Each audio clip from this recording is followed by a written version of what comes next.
Most conflicts at the workplace do not start with rebellion. It starts with confusion. Approximately 280 Bangladeshi migrant workers in Malaysia are claiming over $694,000 US in unpaid wages.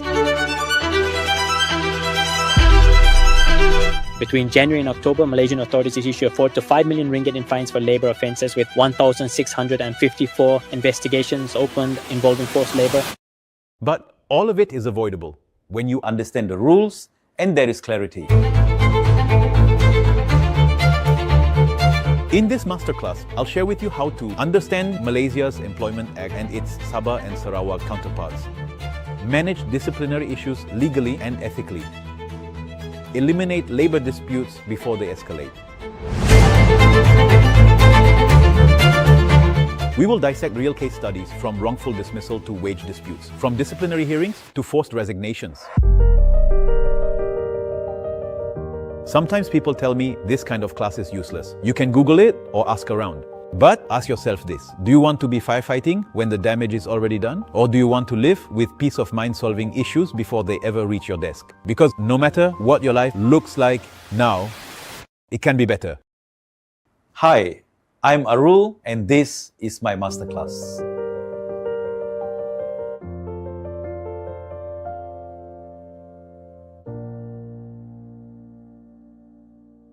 Going back to again the fundamentals of this program, we do not limit graduates just to HR or business. It is open to any graduates from any field. What we have gone through are the latest knowledge, the latest tools, information, the latest skills that you require to be a HR professional. We have invited companies as well for the graduation day, offering 50 jobs. Later part, you'll hear the testimony how tiring was Saturday, interview day. So the interview started at 9 o'clock and finished almost at 4:30. So I believe many of you all would agree, this is the first time in your life you have had 10 interviews plus in a single day. So I keep telling you all, if you guys cannot nail a job, something is wrong somewhere.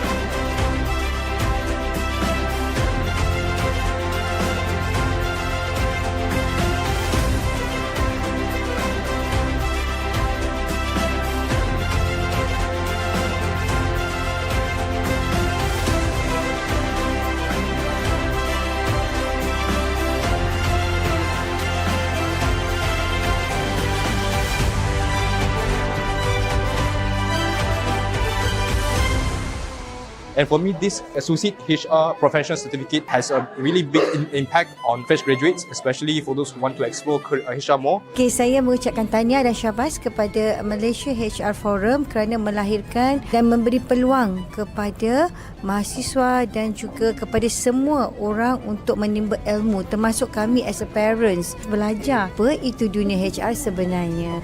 Dekat sini dan universiti, even though saya ni fresh graduate from HR, masa dekat belajar dia tak ada training, mungkin just belajar biasa, tapi kat sini diorang provide training, ajar satu persatu. So what I love about this program, I learn about how the HR planning, how to go deep down into the long-term career path, and I really enjoy for this program. I learn real world business communication, career planning, how to write resume, and also employment laws, not just Malaysia. It has been such an insightful journey. Other than HR, I can know more what HR is all about, because HR is the heart of the company. The materials, the coach, such an insightful journey, dan saya akan implement not only in my working but in my life as well. Dan saya tahu apa itu recruitment, saya tahu hala tuju saya, dan saya tahu apa yang patut saya pilih untuk growkan diri saya dalam HR.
Welcome to Training Marketplace, Malaysia HR Forum. Your new go-to destination for professional development, upskilling, and corporate training.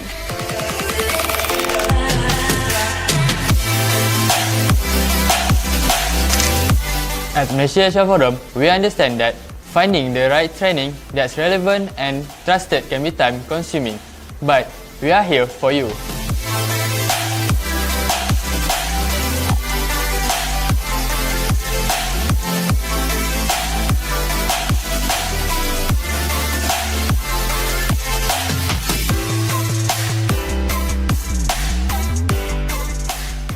That's why we created the Training Marketplace Malaysia HR Forum, an all-in-one platform where individuals and organizations can easily browse, book, and manage training programs in just a few clicks. Book online or physical session anytime from anywhere. Anywhere. Literally anywhere.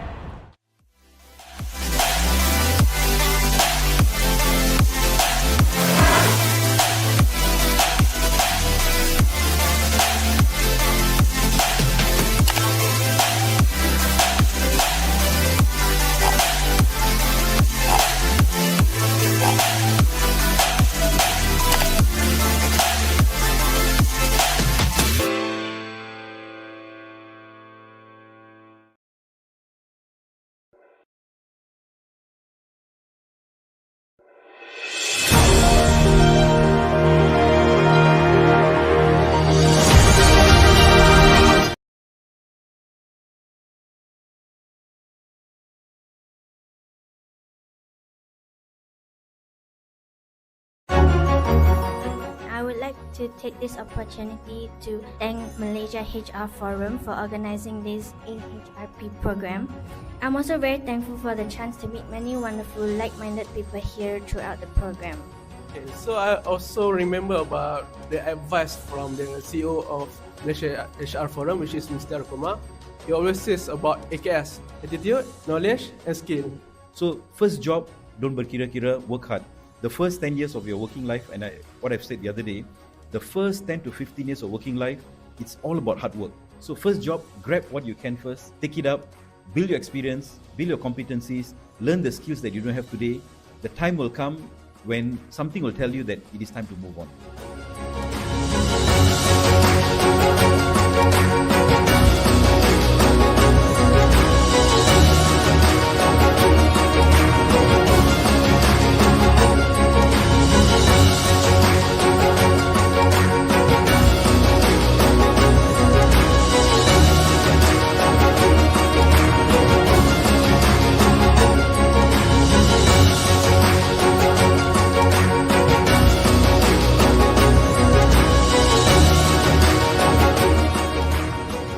So you have to remember that having qualification doesn't really guarantee you a job, but it can land you with one. But for you to continue climbing the ladder, it's all about skills. And when we talk about skills, of course, not just soft skill, communication, writing, but relates to what you're doing. What happened between that time until now? I never quit, never lie, and I never want to be somebody other than myself. So if you're a boring person, be boring. If you're an animated person, make sure that animation comes out. And if you're a person that is shy, so be it. The moment you lie, the moment you say you know things and you don't, that's when you won't get the job. At that rate, by the time you are 30, you're going to be having a salary of 7,000 ringgit. Congratulations. But 7,000 doesn't cut it in KL. Learn, continuously improve yourself. This AHRP paper is one of them. Continue to add stuff in your CV.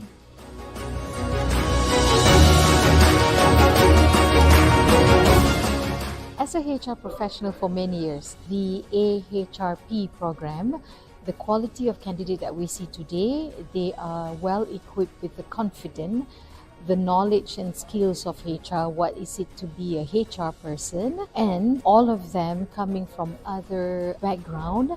I'm very thankful for Malaysia HR Forum by giving us this opportunity to interview some candidates that they have trained in a 5 days program. and they also filtered the candidates based on their own requirements. And I would say that this is a fresh batch of candidates for us to interview. So it was good. And in a couple of days, we will shortlist some candidates and hopefully to organize a second interview with them. When I first saw it, I thought it was a really good idea to bring candidates together with a specific specialization, which is why I wanted to participate, because I've got HR needs that I'm looking for. So it was a good platform for me to meet a good pool of candidates who have a certification that I can work with. Some of them are meeting expectations. As an organization, I'm looking more towards the ability to communicate, looking at critical thinking, character and motivation of the people. So I think for the most part, I've met good people today. Overall, it's a good experience to participate this HR Recruitment Day. And I think it's a very meaningful event that helps the fresh graduates out there to have the employment opportunity. Overall, I find the session very fruitful, and we managed to get a few good candidates, and we are going to shortlist for the second interview with our company.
Okay, Good afternoon to everyone.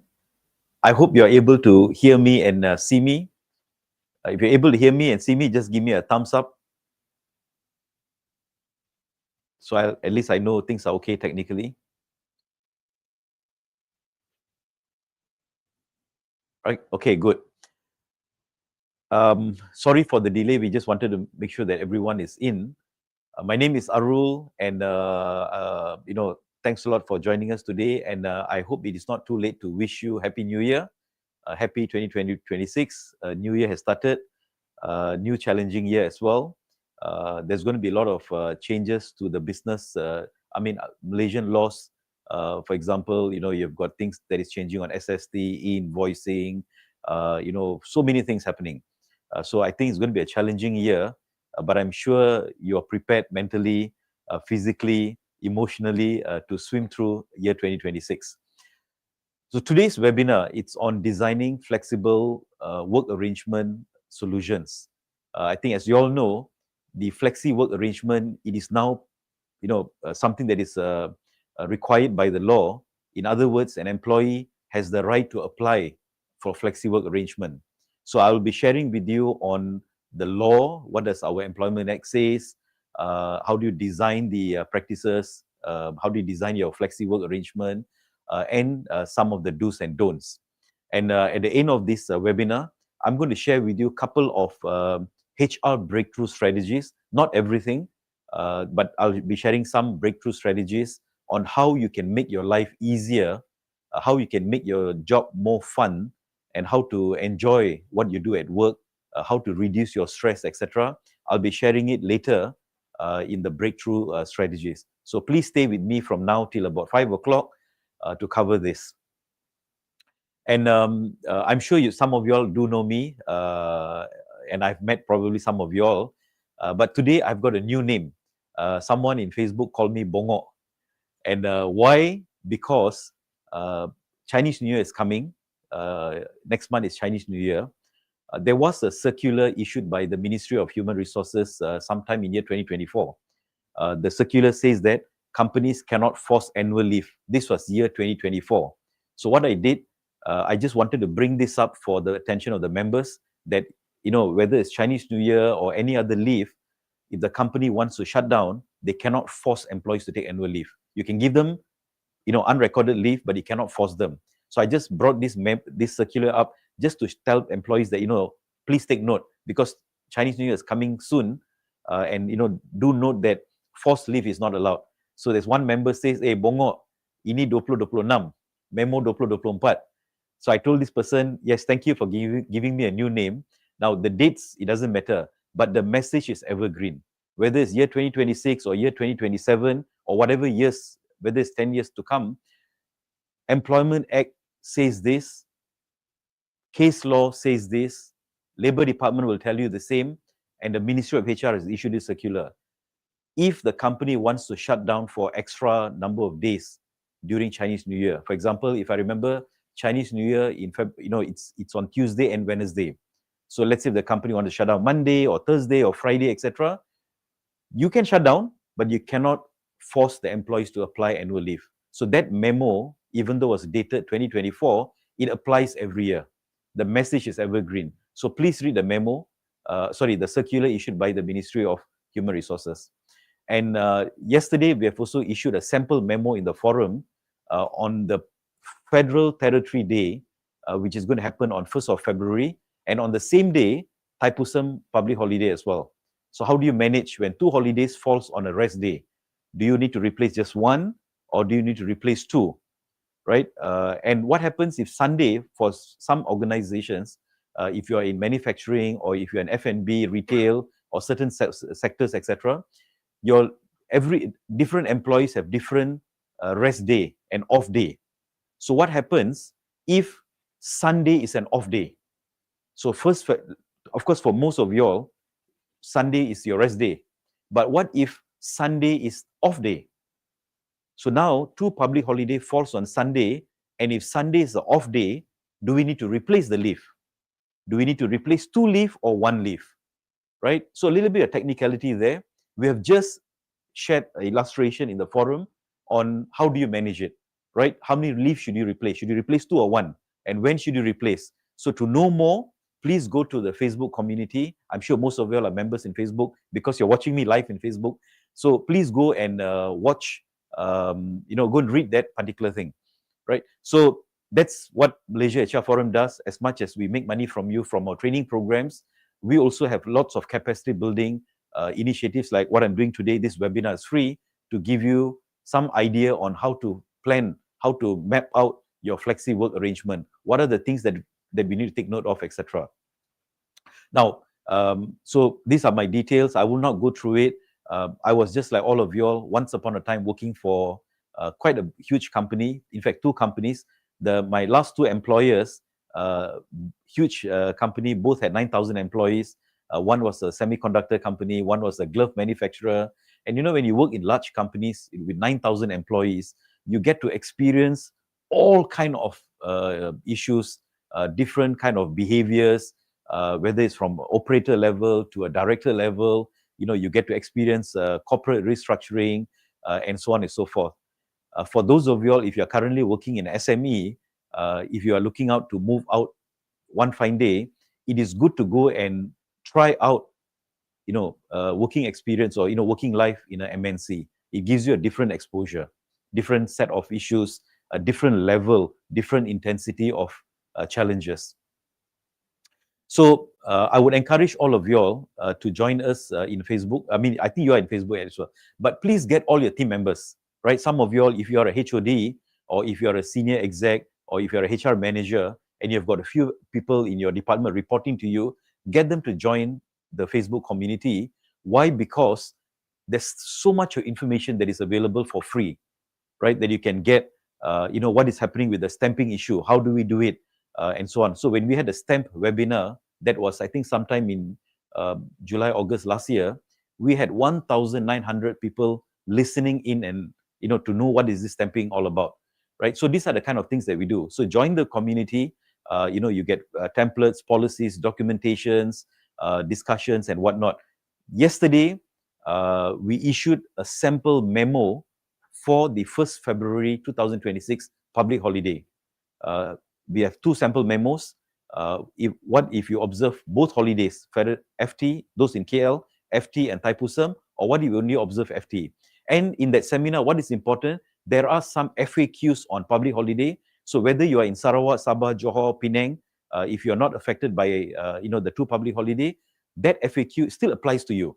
So I would encourage you to download that memo, even though you say that, okay, this doesn't apply to me. Download the memo. In page 3, there are, I think, if I remember, there's 4 FAQs, which is important for you to know. Because public holiday is not just 1st February, Raya, Chinese New Year, Deepawali, Christmas, Wesak, Awal Muharram, etc. So do read the FAQ. Now, let me go to the topic, topic today, which is on flexi work arrangement.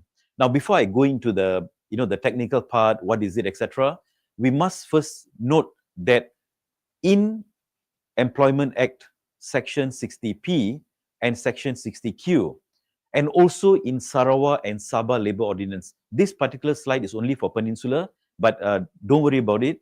If you're coming from, if you're listening in from Sarawak, even in the Sarawak Labour Ordinance, this is exactly what you see. It's also in Sarawak Labour Ordinance and in Sabah Labour Ordinance. So in other words, right, whether you're in Peninsular Malaysia, whether you're in Sabah, whether in Sarawak, EA 1955, Sarawak Labour Ordinance, Sabah Labour Ordinance, all the 3 covers the same, right? So, but this slide, when I prepared, is only for Peninsula, but apply for Sabah and Sarawak as well. So what does the EA or what does SLO says? An employee, look at the words in black, an employee may apply, right? An employee may apply to you, you are the employer, right? The employee may apply for flexi work arrangement to vary, mengubah suai, right? To change the hours of work, the days of work, and the place of work, right? That means they can change hours of work, waktu kerja, hari kerja, dan tempat kerja, right? They can change. And so you cannot tell the employee, tak boleh, we don't have it. You can't say that because the law says that they can apply, right? So take note of that. The law says they can apply. And if you have a union, like some of you all, if you have a union in your organization, in your company, now whatever that is stated in the collective agreement, right, that applies. Now that is the first part. The second part, what it says, how do you apply for flexi work? How can employees apply? So under Section 60P for Peninsula, Sarawak, you have your own ordinance as well. It's the same. It says that the employee shall apply in writing, right? They must apply in writing, not just ask, boss, esok, right? No, it must be in writing, bertulis, in the form and manner. So Labour Department has produced a simple form. You can use that form. Ask them to apply. And as long as the employee has applied to you in writing, bertulis, secara bertulis, what should you do? You must reply them, right? Within 60 days, you must either approve it or you refuse it. So in other words, right, the employee applied to you, and once you receive that application, within 60 days, you must reply the employee and tell them yes or no. If it's a yes, fantastic. If it's a no, you must explain to them. If you look at, point number 3 at the bottom, if you reject, that means you refuse, you reject, ditolak, you must give a reason why the flexi work arrangement is rejected, right? So remember, EA 1955, or whether it's a Sarawak Labour Ordinance or Sabah Labour Ordinance, all of them says this: an employee may apply, pekerja boleh apply untuk flexi work arrangement to modify their hours of work, days of work, and place of work. And it must be made in writing. And company must decide within 60 days, roughly about 2 months, within 60 days, whether to approve it or whether to reject. If you reject, you must tell the employee why you rejected. So now let's say if you decide to reject, right? If you approve, okay, it's good news for you, good news for them, etc. If you decide to reject and you don't tell them, or you decide not to apply, employee apply, you just sit on it. You don't do anything. 60 days pass. Employer asks, boss, saya punya application, how? My application. You keep quiet. Now, employee can go to Labour Department and tell Labour Department, the company did not reply me. The company rejected my application and don't tell me why. Now, why do you think the employee has the right to go to Labour Department? Because what you see on the screen right now, whether it's EA or Sarawak Labour Ordinance, Sabah Labour Ordinance, the law clearly says in black and white, the law says that you must either approve or reject within 60 days. If you don't do it, or if you don't reply them and tell them why you rejected, that means you have made an offense. You did not follow the law. So when company don't follow the law, that's an offense. Similarly, the law says what? Salary must be paid 7th of the following month. So January salary must be paid by the 7th of Feb. But you don't, the law says so. Employment Act, Sabah Labour Ordinance, Sarawak Labour Ordinance says what? Salary must be paid by the 7th. Now, if you don't pay by the 7th, that means you did not follow. If you don't follow, if I'm your employee, I will go to Labour Department and I'll tell the Labour officer, company did not pay me salary. So the same concept, the same approach, the same context. I apply for flexi work. You're supposed to reply me within 60 days, yes or no. And if you're going to reject my application, you need to tell me why you rejected. But 60 days pass, you don't give me a reply, or you reject it and don't tell me why. I will go to Labour and tell Labour that company did not follow what the law says. Right? So please take note of this. This is what the law says. And so as a company, my advice to all of y'all is this. Today, we are, I think y'all would agree, the business environment today is very challenging. Am I right? Is it right to say? The business environment today is challenging. It is so difficult to recruit people.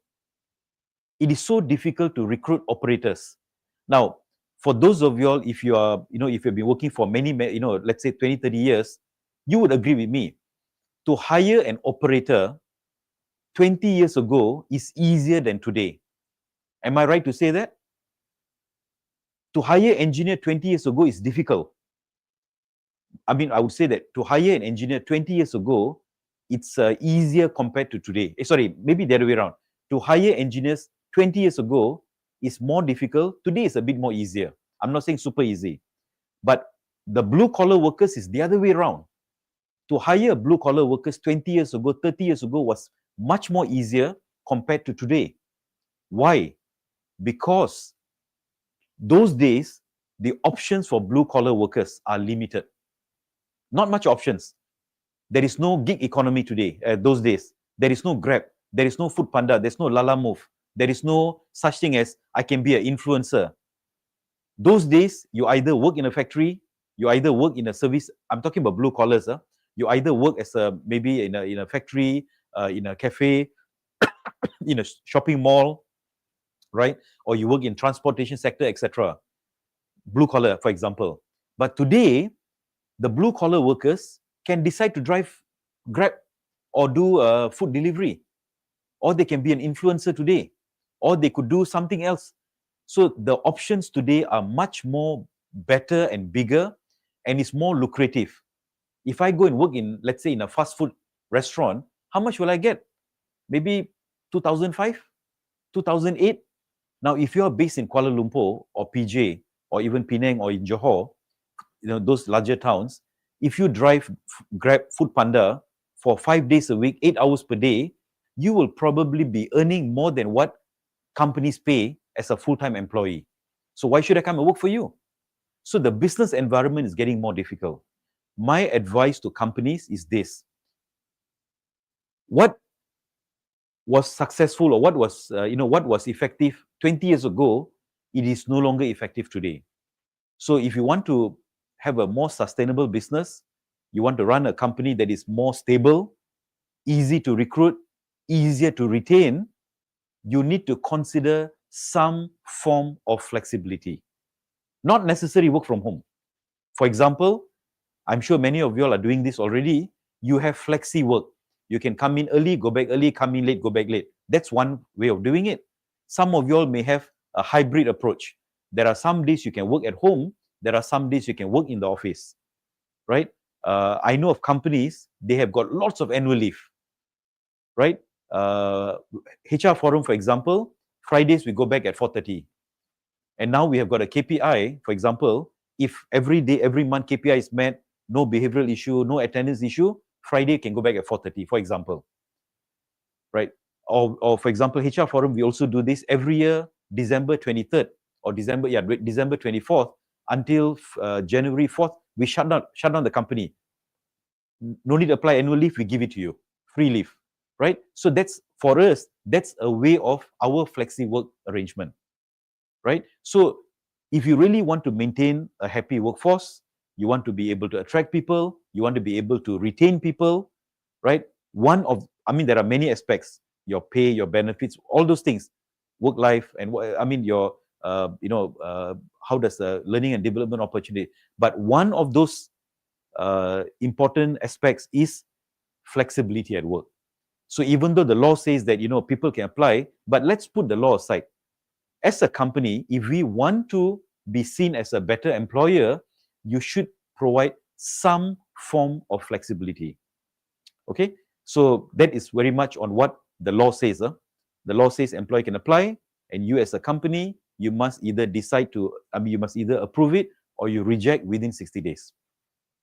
Now, is there any benefits from having workplace flexibility? Now, don't get me wrong, because sometimes when we say flexi work means the first thing that comes to people's mind, work from home. Now, work from home, it is one aspect of flexi work. There are many aspects of flexi work, or shall I say, there are many flexi work arrangement approach. One of the approach is work from home. Okay, now, so one of the advantage of having flexible work, workplace flexibility is this. Number one, it can help to increase productivity, right? Number two, it can also help to lessen employee stress. It can also help to decrease absenteeism. It can help to make your employees more happier. Probably you'll see some cost saving. For example, there are some companies in KL, for example, they allow people to work from home, so they don't have to have too big an office. Or the employee do not need to pay toll. In KL, you jalan here, there, etc. There are toll gate here, toll there, etc. So you can save a little bit of money, etc. But what is more importantly is, like me, I like the last point, which is when you practice flexi work arrangement and you tell the employees, we will give this to you, provided that you are able to be productive, and we got to trust you. You got to make the company trust you, right? So it helps to increase trust. Now, this 6 points is not by me, it's by an organization called the futureorganization.com. I took it from there. So these do help companies to be better than what they are. And the Star reported in year 2024, it's an old report, but I think it doesn't matter what year, but the context is this. 71% of Malaysians, they are looking forward to companies that provides flexi work arrangement, right? So what do people want today, right? If you do a survey, this is a survey done by Hayes. Hayes is it's a credible organization. They are huge, they are big, they are well known, they are worldwide. What does Hayes say? Hayes report says this. Among the many wants, right? Keperluan, right? What do people want? What do the workforce want? There are many things, but the first is flexible arrangement. The next is career progression, and the third one is insurance benefits, right? These are the top three things. But what is the top? Is flexi work arrangement, right? Now, my question to all of you all is this: who is the biggest competitor to you today? Right? Give it a thought. Who is your biggest challenger today? The company next door to you. Let's say if you're running a factory, the other factory nearby your company, are they your biggest competitor? Or who? Those days, many years ago, the competitor is the other company, the other industry. Because why? You need workers, they need workers. You pinch their workers, they pinch your workers, right? But today, with the Grab, right? With Grab, gig economy, and all this, right? They have become also one of your big competitor. Let me ask you this. If you are working, you tell these operators, technicians, blue collar, or even the fresh graduates, you tell them this: I want you to work 5 days a week or 6 days a week, 8 hours per day, right? If you're paying them 1,007, for example, I'm just using blue collar as an example, but this also may apply to other categories. But in the case of salary comparison, those employees are blue collar employees, right? How much are they earning today? The basic salary is about 1,007, right? Minimum wage 1,007, some allowances, some shift allowance here, there, etc. A bit of OT. If I work 5 days a week, 8 hours per day, plus maybe 1 or 2 hours OT, I may get about 2,003, 2,004 per month. If I work 6 days a week, I may get about 2,700, 2,800, 2,900. Now, just imagine if I were to do Grab food in some of the major towns. I do Grab food or Food Panda, Lala Move and all these things. 6 days a week, 12 hours per day. How much will I make? Right? If you have done this job before, if maybe your friends are doing it, etc. I've got some of these inputs. If anyone do Grab or all these e-hailing, P-hailing jobs, right? They can earn 6 days a week, 12 hours per day, 6 days a week. They can earn 4, 5, 6, 7,000 ringgit. So why should I come and work for you for 3,000 ringgit? So if you want to attract people to work, you pay them more. But you will tell me, we cannot be paying so much a salary. So if you cannot pay, please provide something else in exchange, right?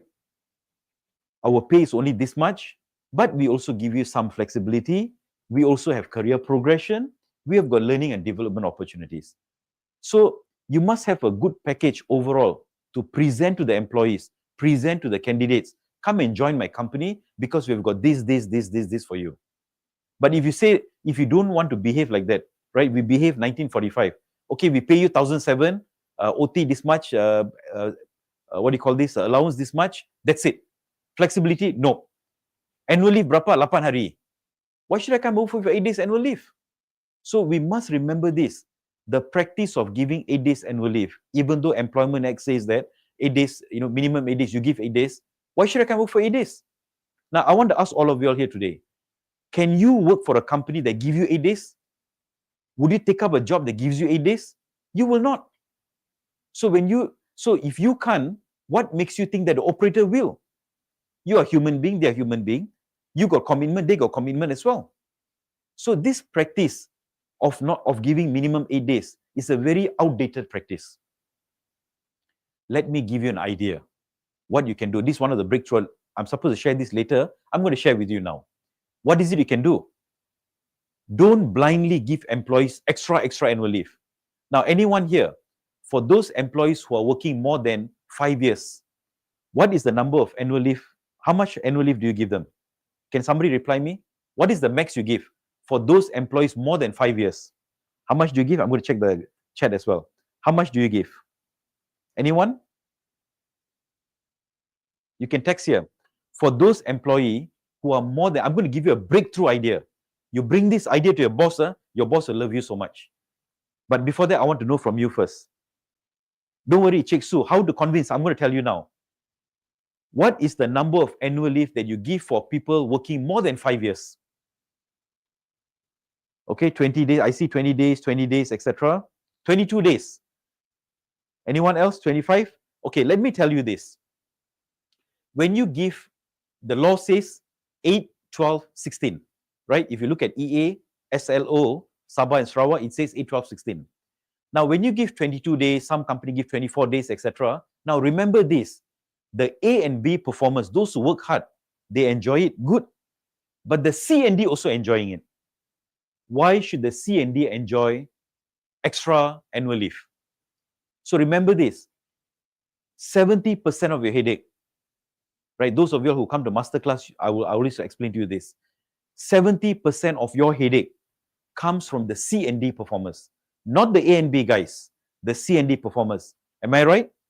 70% of your headache comes from the C and B.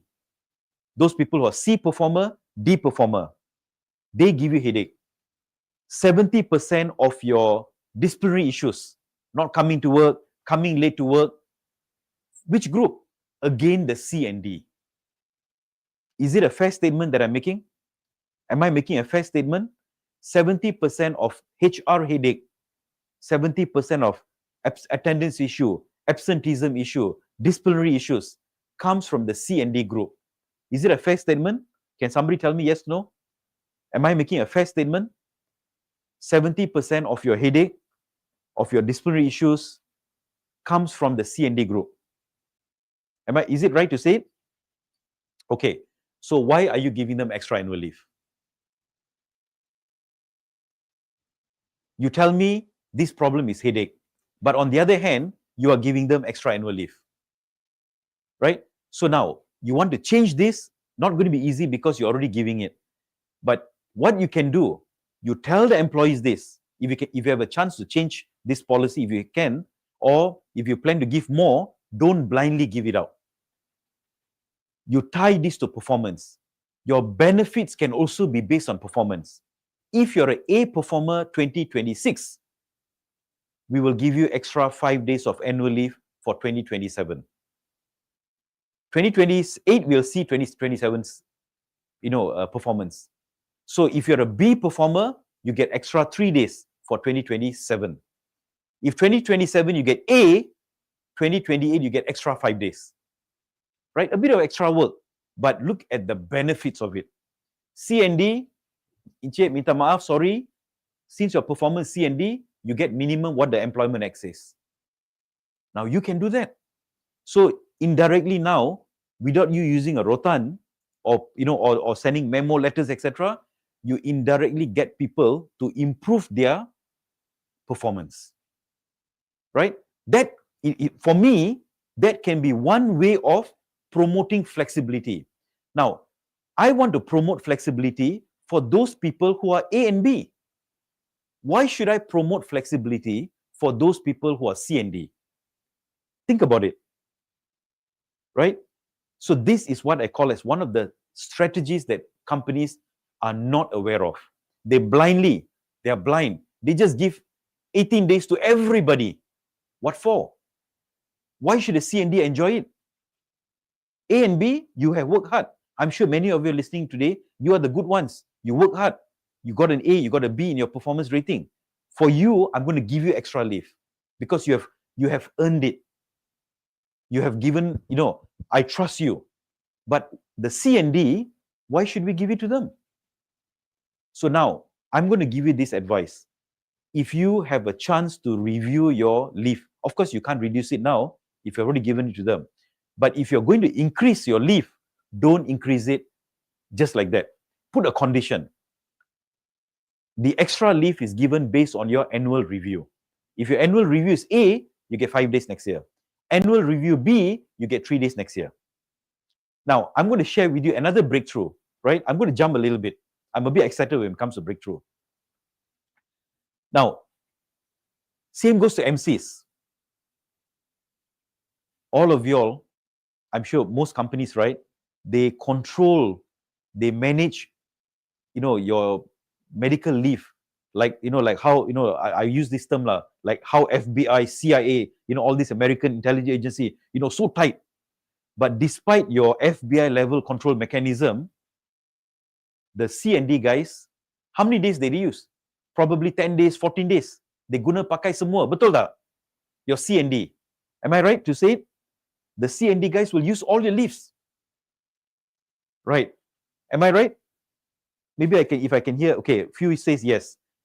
Now, the good ones, like all of y'all, the A and B, you also use, for you probably take 3-4 days a year, maybe 5 days a year. Am I right to say that? The A and B, they are MC 3 days a year, 4 days a year. Am I right? Maybe 1 day a year, 2 days a year. Am I right? Okay. Now, I'm going to give you a breakthrough strategy, and you can even save a lot of money. So, if you're in my class, in master class, I'll draw circles and show it to you, but now I'm just going to verbalize it. The A and B performer will take 2-3 days a year MC, maybe 4 days or 5 days MC, plus minus. The hantu, the C and D will take 14 days a year MC. So now, whether you're good or bad, minimum 5 days everybody takes. So instead of you asking the A and B, if you're suck it, you're going to get MC. Now, you got to trust your A and B performer. Maybe 1 or 2 A and B will cheat you, but majority of them, if they are really sick, they're on sick. Otherwise, they're working. You know how they get an A. If your assessment is proper, thorough, robust, very objective, the A is a genuine A. So the A and B, don't worry about them. So what you can do, in fact, you can do this now. You want to save money, right? Switching off your, sometimes you'll go for lunch, you switch off light, you save 200. If you report to me, I'll tell, what, don't come and bullshit me with this $200 saving. You want to save money, I want to see real savings. Do this. You bring this to your bosses, I'm sure bosses are going to be excited to hear. You get a promotion, you better buy me lunch. Now, you can also introduce a new mechanism to tell the employees, if you are an A performer, let's say 2026, if you get an A 2026, next year, the first 5 days of your MC, we don't need MC. You just go home and rest at home, come back to work, apply MC, we'll give it to you. No need MC, the first 5 days. For B performer, 3 days, no need MC. But C and D, I'm sorry, I need MC from you. So you can even tie your MC to a performance. Now, can I ask all of you all this? I'm sure some of you will agree. You are the A and B performers, I believe. There are days that you fall sick, but you did not go to clinic. Am I right? Yes or no? Sometimes when you fall sick, you don't go to clinic. After all, many of us are running small pharmacy at home. We got a cupboard full of medicines at home. Can I say this? That many of y'all, when you're sick, you don't go to clinic. Yes? Okay, I see a few yes. Now, Because why? You just need to take Panadol, rest, have some nice hot soup, rest for the day. Tomorrow you're quite okay. Now, so why do you want to ask the A and B? These A and B are your good employees. You trust them. They work hard for you. They don't cheat you. They don't moonlight. Why you want them to? Because of our attitude of not trusting them. I want MCs. So okay lah, since my boss want MC, actually I can rest at home. So now I go to clinic, get MC. I'm not even going to use the medicine. So what I do, 50, 60, 70 ringgit, company will pay. Then what about my leave for the day? You also got to pay me leave. So now you got double the cost. I mean, you got two costs. So I would encourage you all, you want to save money, right? And you want to build trust. You want to push people. See, I'm sure many of you are thinking, how can I motivate my employees to become A performer, B performer, and I don't need to keep repeating email, warning letter, show cause, no need, PIP and all that. How can I indirectly, subconsciously, right? How can I motivate my employees to work hard and get an A or a B? Just imagine if all your employees are A performer, B performer, no C, no D, or maybe very minimum C and D. HR's headache, no more 70%. HR's headache, probably 30%. Lesser lah. Do you all agree? Do you agree? If all your employees are A and B performer, you'll have less disciplinary issues, right? Okay. So now, my advice to you, you want to save money, right? Consider to introduce this concept. For the A performers, first 5 days, no need MC. The B performers, first 3 days, no need MC. C and D, I want MC for every day. Every day of your MC, sick leave, I want MC. So now, the A performer will trust the company. Of course, you trust them. They will respect the company. They will appreciate the company for respecting them. Same goes to the B performer. But the C and D, sorry. Now, when you start doing this, right? Oh, if I want more annual leave, I must be A and B. If I do not want to, if I want that flexibility of not going to clinic, I must be what do you call this? A and B. Sorry, A and B. So you are saving money, right? You're also building trust, right? These are two breakthrough strategies that I have, I'm giving you today. I've got many, many more, but that one we keep it for the masterclass. Okay, now in Australia, I'm just sharing this just for your info. Australia has got a law. I think Australia and UK, if I'm not mistaken, Australia and another country, they've got this law. They call it right to disconnect. That means after 6, company cannot call them. After work hours, you cannot call them. You cannot force them to apply, read email, whatever, etc. But not in Malaysia. This is in another country. So I'm sure many of y'all, you would probably say this, my company got no work-life balance.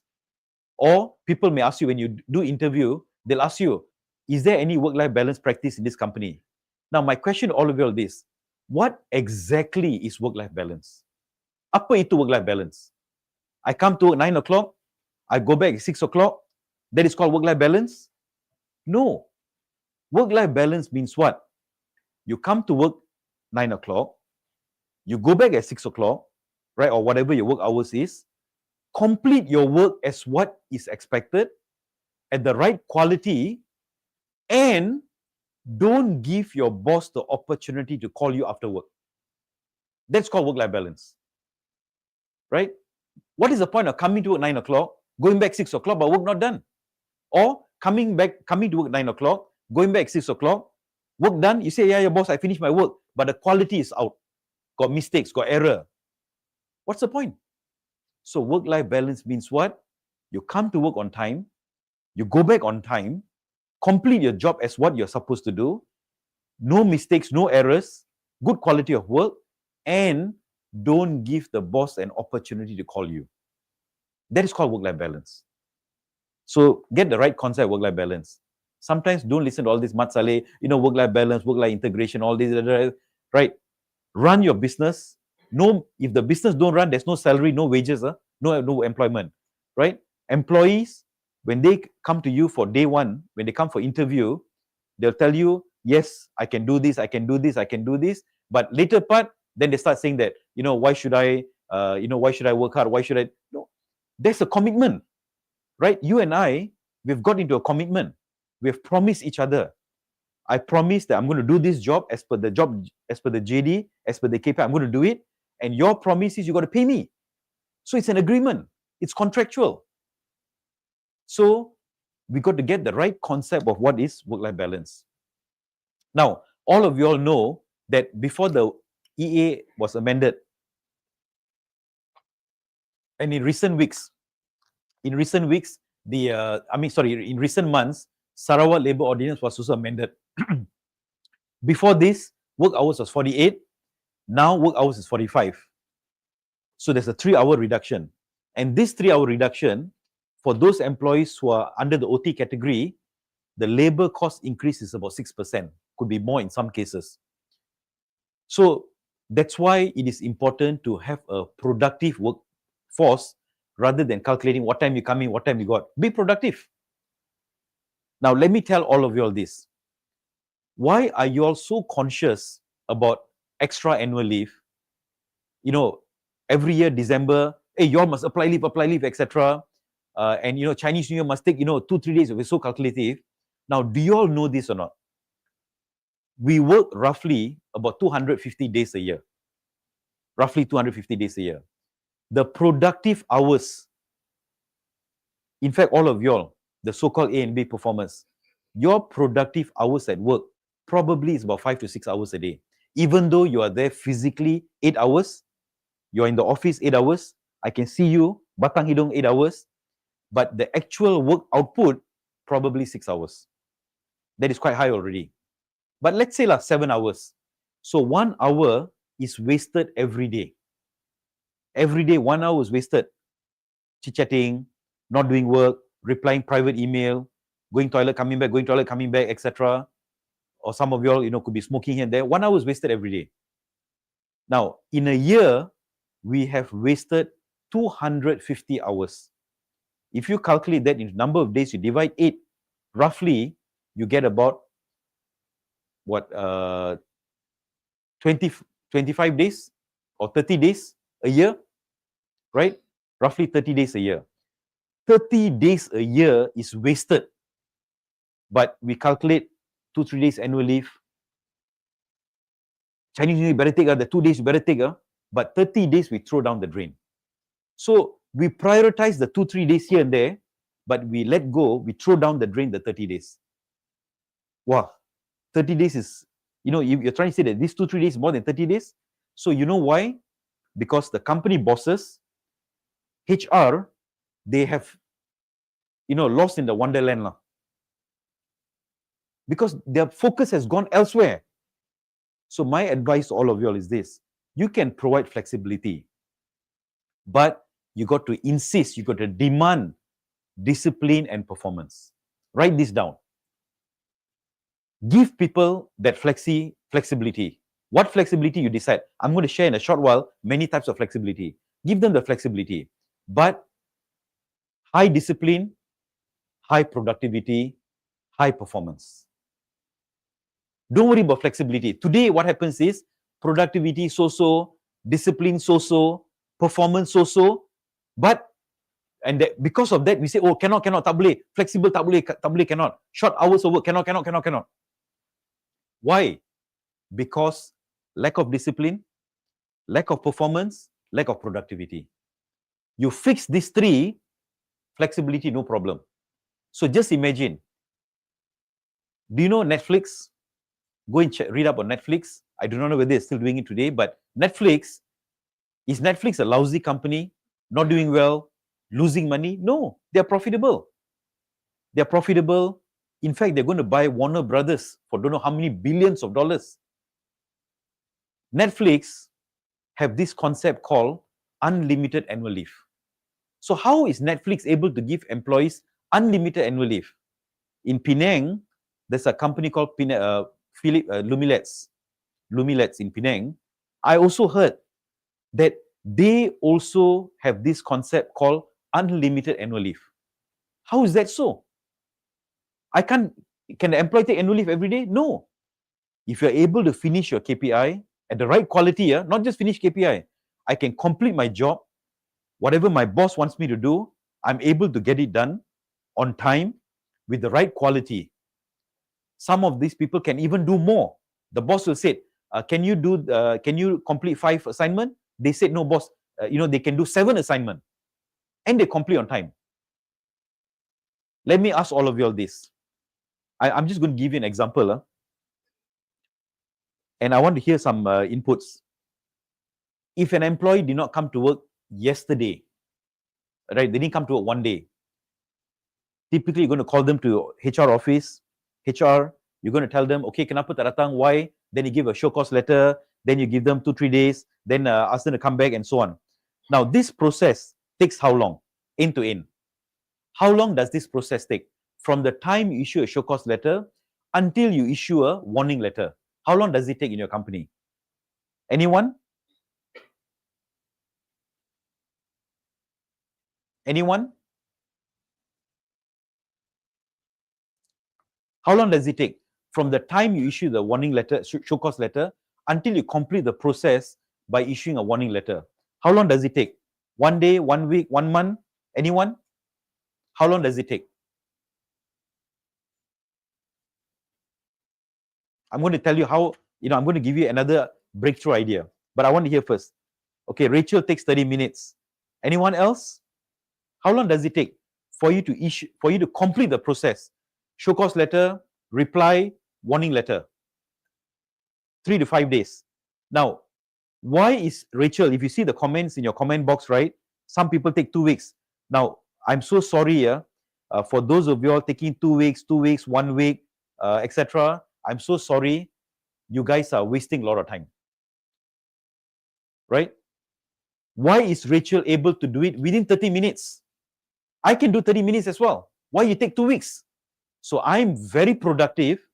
I'm not saying that you guys are lousy, but when you take few days, few weeks, etc., 1 to 2 weeks, you guys are not as productive as me. That's why you take a longer period to complete your job. I can do my job faster. Rachel do 30 minutes. There's another input from Shazwani. She said 1 to 2 days. But even Shazwani, why 1 to 2 days? So go to the forum, download the disciplinary form, use the form, you will complete your process in 30 minutes. Go to the forum, download a form. There's a form called, if I remember clearly the title, disciplinary management form. Use the form. Your process completes in 30 minutes. Why take 2 weeks? So you see, it is not about how long you work. It's about how productive you are. Not the quality, not the quantity of work. Now, if let's say, for example, there's a guy called Sri. Sri worked for 20 years. Or there's another chap called, whatever his name, 20 years. Now, who cares how many years you work? What is important is not the quantity of work, the years, but the quality of your years of experience. So, please go and learn up how we can do it in 30 minutes. This idea is given in the forum. Multiple times we've discussed. Those who will come to masterclass, we run through this process as well. Right? So now, by the way, just to let you know, ILO's reduction hours recommendation, because why we change, the government says ILO, but just to let you know, the reduction hours of work recommendation by ILO is 40 hours. 40 hours. So today, ours is 45. There could be a possibility, we do not know. Maybe the government one day may reduce it even further. But you got to be prepared. So my advice to all of you all is this. Don't run around like a headless chicken when the government changed the law. Start working now to start anticipating and work towards it so that when the law changes, you are ready, you are prepared. How? Productivity, efficiency, discipline. Competency, of course, is important. So now, let me move on. What are the various models for flexi work? Meeting, thanks for the info that only Victoria State has got this. Thank you for the info. Now, so exploring flexi work models. What are the various models that you can have when you talk about flexi work? Flexi work is not just work from home. There are a few types of flexi work. I'm going to run through that today. Now, before I begin, just some ideas. Flexi work arrangement, there are advantages, there are also disadvantages, or shall I say, concerns. For example, okay, advantages, we don't need to say like all that we know. But for example, when you do flexi work from home, some people come in early, go back early, some people come in late, go back late, the interaction hours are limited or minimum, etc., or probably no interaction at all, because some people are working from home 2-3 months, etc., so they don't have interaction. So there's a loss of productivity, efficiency, performance, team spirit, speed of change. So, if I were to sit down with you and, to discuss a strategy, a framework, maybe I want to run through some charts, some analysis, it is faster and more productive when we do it face-to-face in person, you, me, there's a whiteboard, I can draw some, I can explain and so on. It's easier, faster, more productive compared to us doing it on Zoom. Right? So these are the challenges. I'm not saying it's bad, but these are potential challenges and constraints that may happen. So when we design flexi work, there are a couple of factors that we got to take into account. Number one, we know that there are work hour limitation. We are at work. If you're working office hours, Mondays to Fridays, 9 to 6 or 8 to 5, you're working, 40 hours a week. 40 hours a week is not much. And when you start, you minus off chit-chatting, going toilet break here, there, meeting, etc. Now, 2-3 hours is gone. So there is a limitation of work hours that we must recognize. We must also know not every scope of work we can have flexi. For example, right, I go back to the example of blue collar. An operator cannot work at home because the machine is in the office, in the factory. The security guard cannot work at home because he's got to be on site. Or in an F&B outlet, or the nurse in the clinic, right, cannot be at home. They got to be there. Even the doctor has got to be in the clinic, right? Because why? The doctor has got to check on you. So that not every scope can work from home, or not every job they can have flexi hours. For example, in a retail, those shops in the shopping mall is very strict.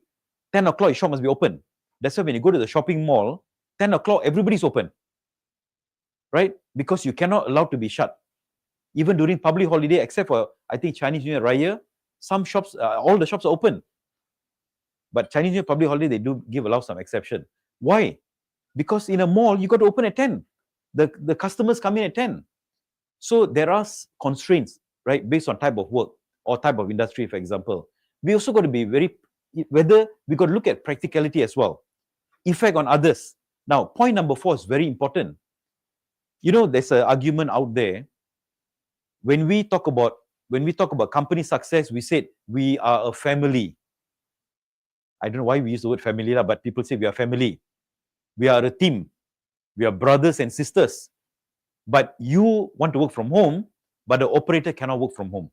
But we say we are brothers, sisters, we are family. We are one. People are our assets. So, also consider this. I remember Elon Musk once said this. Is it morally right? Some people can work at home, some people must come to office. He used the word morally right. Right? I'm not going to comment whether it's good, bad, etc.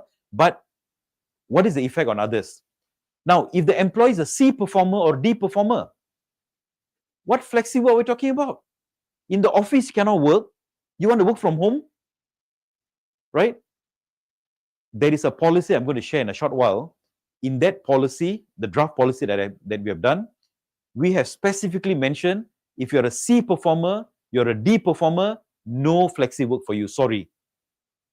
So you can even tie flexi work to performance. But today, what many companies have done, they are blind. Everybody can be flexible. Everybody got flexi work. So the C and D guy, he'll be thinking, you all have said just now, your headache is a C and D. Your disciplinary issues, C and D. Attendance issues, C and D. MC berlambak banyak-banyak, C and D.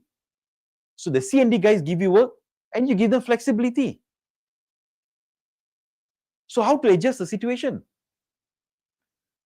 If you got a disciplinary issue that is active for the last 12 months, sorry, no flexi work for you. You come to work 9, you go back at 6.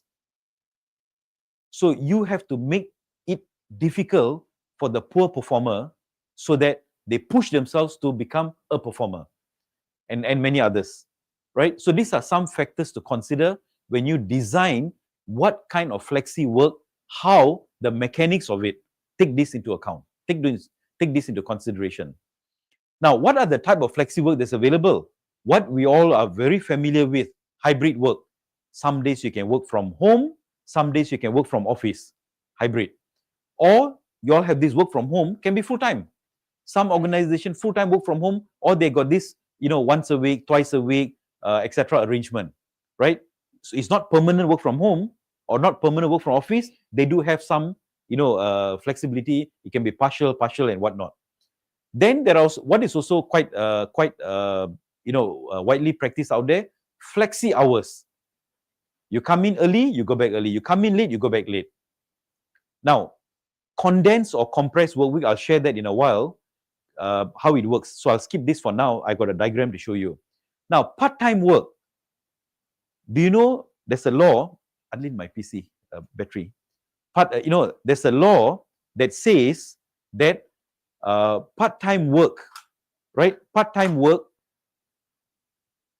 right? There's a law that says part-time work, okay? There's a law that says our Employment Act has a regulation which is called part-time regulations, which we all don't use. Why are we not introducing part-time work? Now, let me give you a few breakthrough ideas, right? We always crack our head, what else to do, what else to do, what else? I'm giving you some ideas now. Now, please study the part-time employment regulations and make it as one of your, benefits or whatever you call it.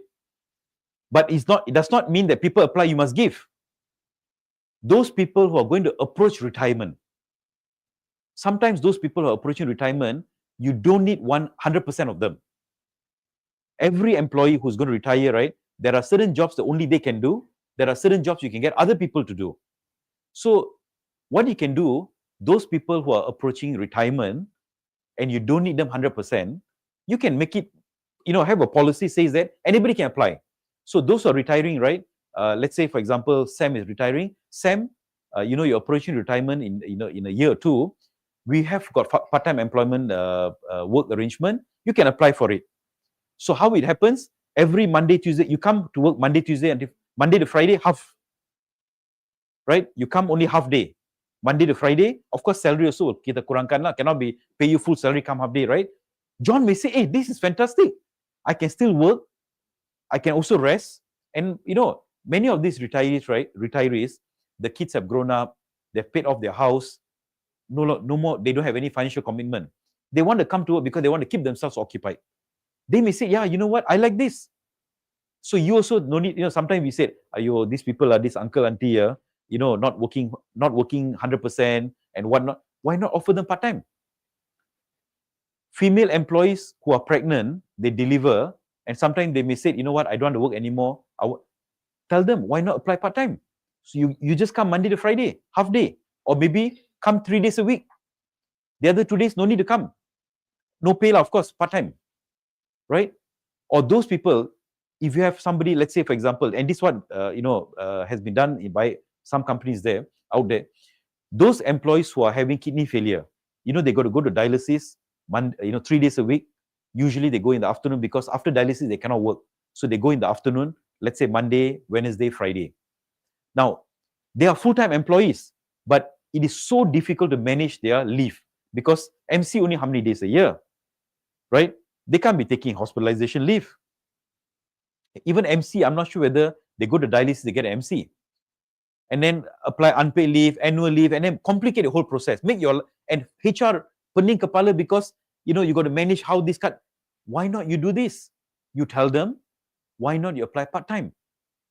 You come Mondays to Fridays, first half, Monday, Friday, first half, and go and do your dialysis. Gaji pun kurang juga lah. Right? Of course, reduce your pay proportionately. I would always encourage, give them 60% of the salary, even though they're working half. So it's a win-win. They are happy, you're happy. So part-time work is another form of flexi work arrangement.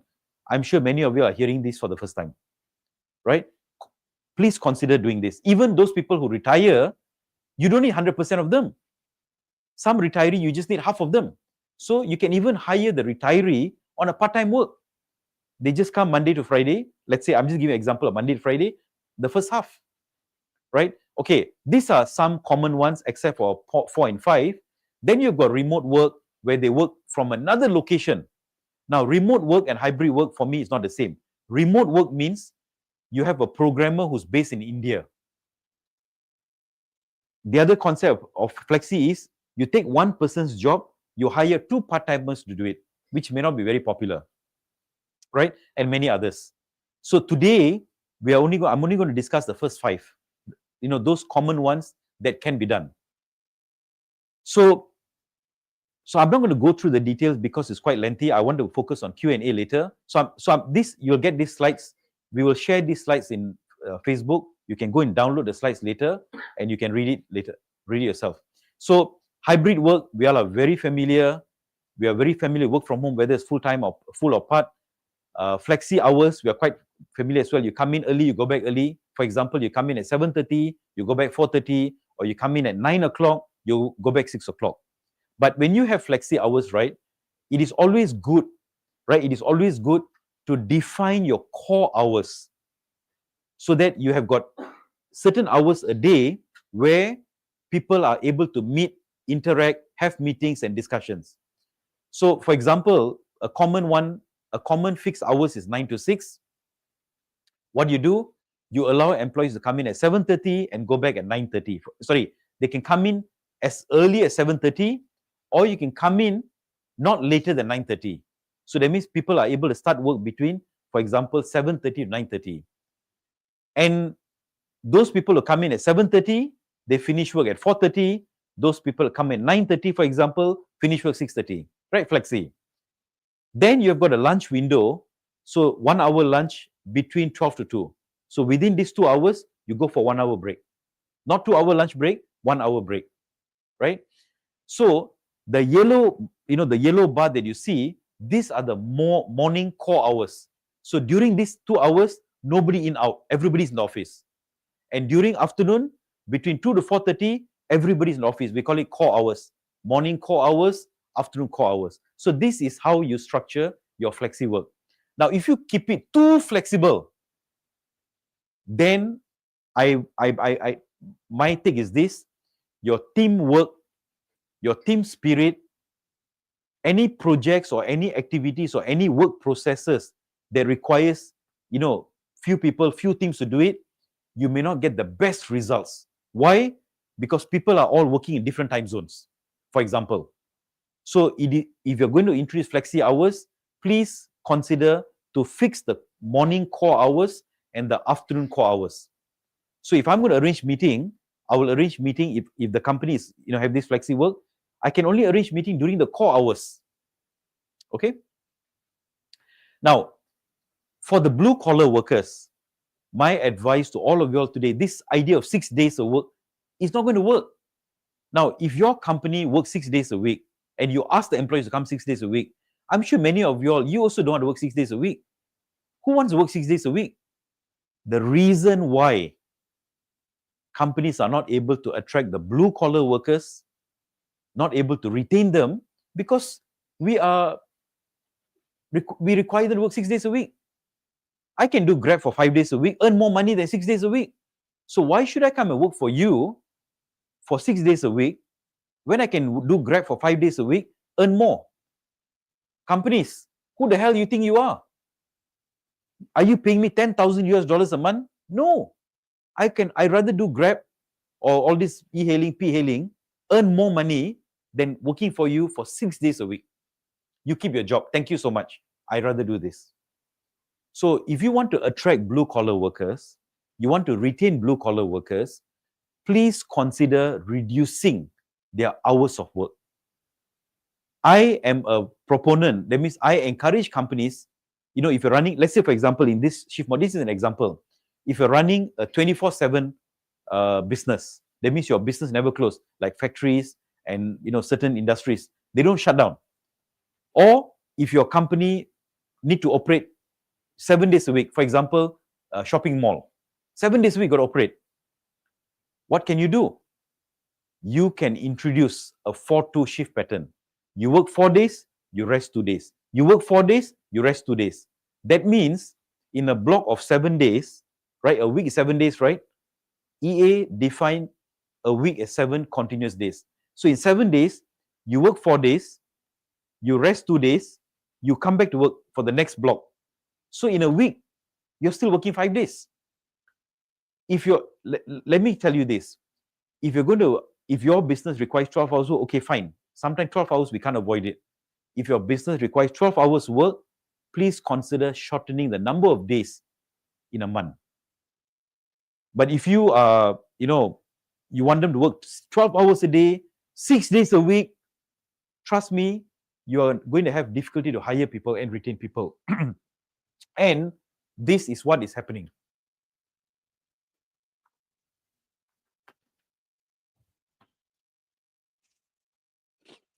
So this is what we call as a condensed or compressed work week. For example, you complete your, total hours per week still 10. You complete the 10 hours within, 4 days of work, 4 days work, or maybe 2.5 days. So this is just an idea. May not be practical in most cases, but I'm just sharing the idea. But you must also take note for Employment Act, for those people earning below 4,000, manual workers, etc., if they are in the company more than 10 hours per day, it is OT already. But for those people who are earning above 4, who are not manual workers, for you, you can do this, right? You can bincang. Let's say if you're a HR manager, you can even have this arrangement. You work 10 hours a day, lunch break 1 hour, so 11 hours a day you work, but you only work 4 days a week, right? You can also do that. I foresee Malaysia, not today, not now, maybe not in the near future, but there could come a time when we work 4.5 hours per week, no longer 5. And one fine day, we might be even doing 4 hours per day. Now, you may say, oh, no, it's not possible.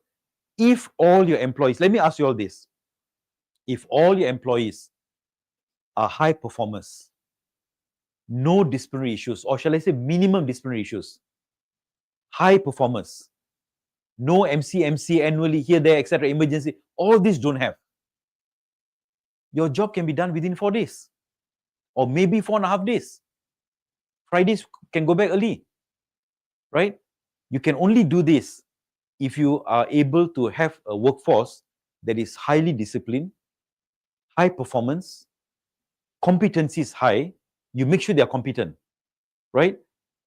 You can get if somebody takes 5 days, you can do it in 4 days, right? So remember this, what you should be focusing on is not all those switching off light, stamping. I know stamping is important, but don't focus so much time on stamping. Get it done. Don't worry about how to save costs. Focus on competency, productivity, efficiency, discipline. So let me give you another breakthrough idea. A lot of breakthrough ideas. Now, I would encourage you to join the masterclass, because masterclass, tons of ideas and strategies and tips and techniques. Now, every year, I want to hear the reply. Do your company go for team building every year? Yes, no? Do you all practice team building? You all have team building every year? Yes, no? I'm going to share with you one of the major, something major that you all are not looking at. Okay, Adeline says yes. Enough for me. 1% is enough. Now, let me ask you this. When you do team building, who are you? Let me put it this. I'm a training provider. I'm actually shooting myself. When you do team building, you're making the hotel rich, the resort. You're giving the money. You're making the training provider rich. You're giving the training provider business. But when you bring the C&D performers, The A and B you bring, if let's say you said, okay, our team building is for A and B performers. Okay, I keep my mouth shut. But when you bring the C and D performers, why should the C and D performers go? They go, team building, banana boat, have fun, flying fox here, there, barbecue there, etc. Monday, MC first. Then Tuesday, back to square one, do minimum C. Is team building really changing the game? Why do you all do team building every year? Every year go team building and so on. Team building has changed behaviors, has changed characters, improve your competency, improve your discipline? No. So why you bring the C and D? Why do you waste money on the hotels? Fun here, there, etc. If you bring A and B performance, okay, I keep my mouth shut. I think they deserve it. Maybe to appreciate them, go. But why the C and D? So now, instead of spending money 100,000, 50, 80,000 on team building, why can't you spend that money to improve competency? How many of you all here, you can do data analysis in Excel? Let's say you want to analyze your attrition data, your MC data, you want to see a trend, whatever. How many of you all, you can use pivot table, VLOOKUP, you can do a bit of Excel macro and so on. How many of you can do that? Very few. If I give you a data set to analyze, attrition data to analyze, or MC data to analyze, some of you all may take 3 days, 5 days. But I'm sure somebody in the crowd here, you can probably do it in 1 day or maybe a few hours. Another HR guy will take 3-4 days. When we ask why, oh, because I do not know how to do it. Why did you not go for training? Or company got no budget. But company got budget for team building. Company has lost this focus. I would encourage you all to do this. Spend your money on not on team building, but on competency needs and so on. Now, how do you encourage high performance? What do you do? Ladies and gentlemen, starting 2026, if you are an A performer, company will allocate 5,000 ringgit from the levy money, will give it to you. You're an A performer, right? We'll give you 5,000 from the levy money. You can do whatever training that you want. If you're a B performer, we give you 3,000 ringgit. You want to go and upskill yourself. You want to get a competency. You want to do your professional certification. Go. C and D, sorry, you stay in the office. But if the company wants you to go for some internal training, yes. Mandatory training, yes. But A and B, you give them extra budget to go for training. Now the A and B will say that, wow, I can go and do my professional certification. I can go and do, I want to learn on this, I can go. Right? Other training. So now your A and B will feel so motivated. Right? Your C and D, they will feel like, wow, a lot of things I don't get. I think I better start working hard. Now you're going to indirectly force these employees to work hard, to become an A and B performer. Right? So let me move on. Part-time work, I've already given the idea just now, right? But our employment regulations on part-time regulation says that anybody who work between 30% and 70% of a full-time hours, which is about roughly 13 hours to 31 hours or so, roughly plus minus, they are part-time employees.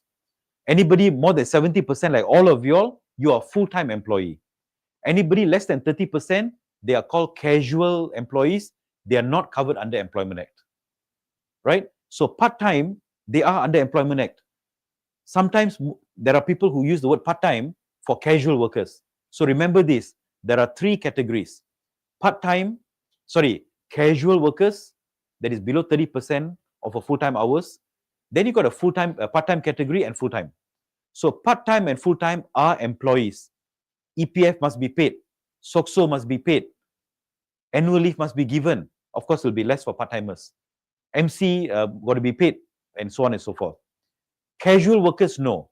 So those people come 1-2 hours a week here, there, etc. Not less than 13 hours or 13.5. They are casual workers. They are not employees. Okay, so part-time hours, as I shared just now, people who are going to retire, those people who are having medical issues, like for example, if they're having kidney failure, they need to go for dialysis.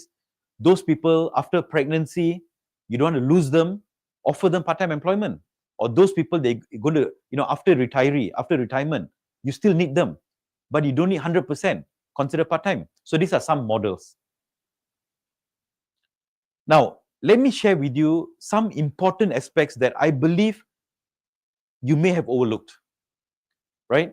Now, you got to tell the employees, flexi work is not an entitlement. Yes, the law says so, you can apply, but there are some conditions you got to meet. What is important is please publish your flexi work policy. I'll be sharing a sample policy in a while. Please set boundary guidelines. When I say boundary guidelines means, if you allow, the law says you can apply. Employee, pekerja boleh apply. Now, if people come to you, different approach, I want like this hours, that hours, cannot. So you decide what is the parameter.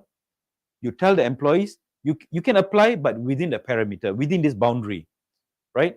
Number 2, set an expiry period. I would never encourage any company to give a long-term work from home.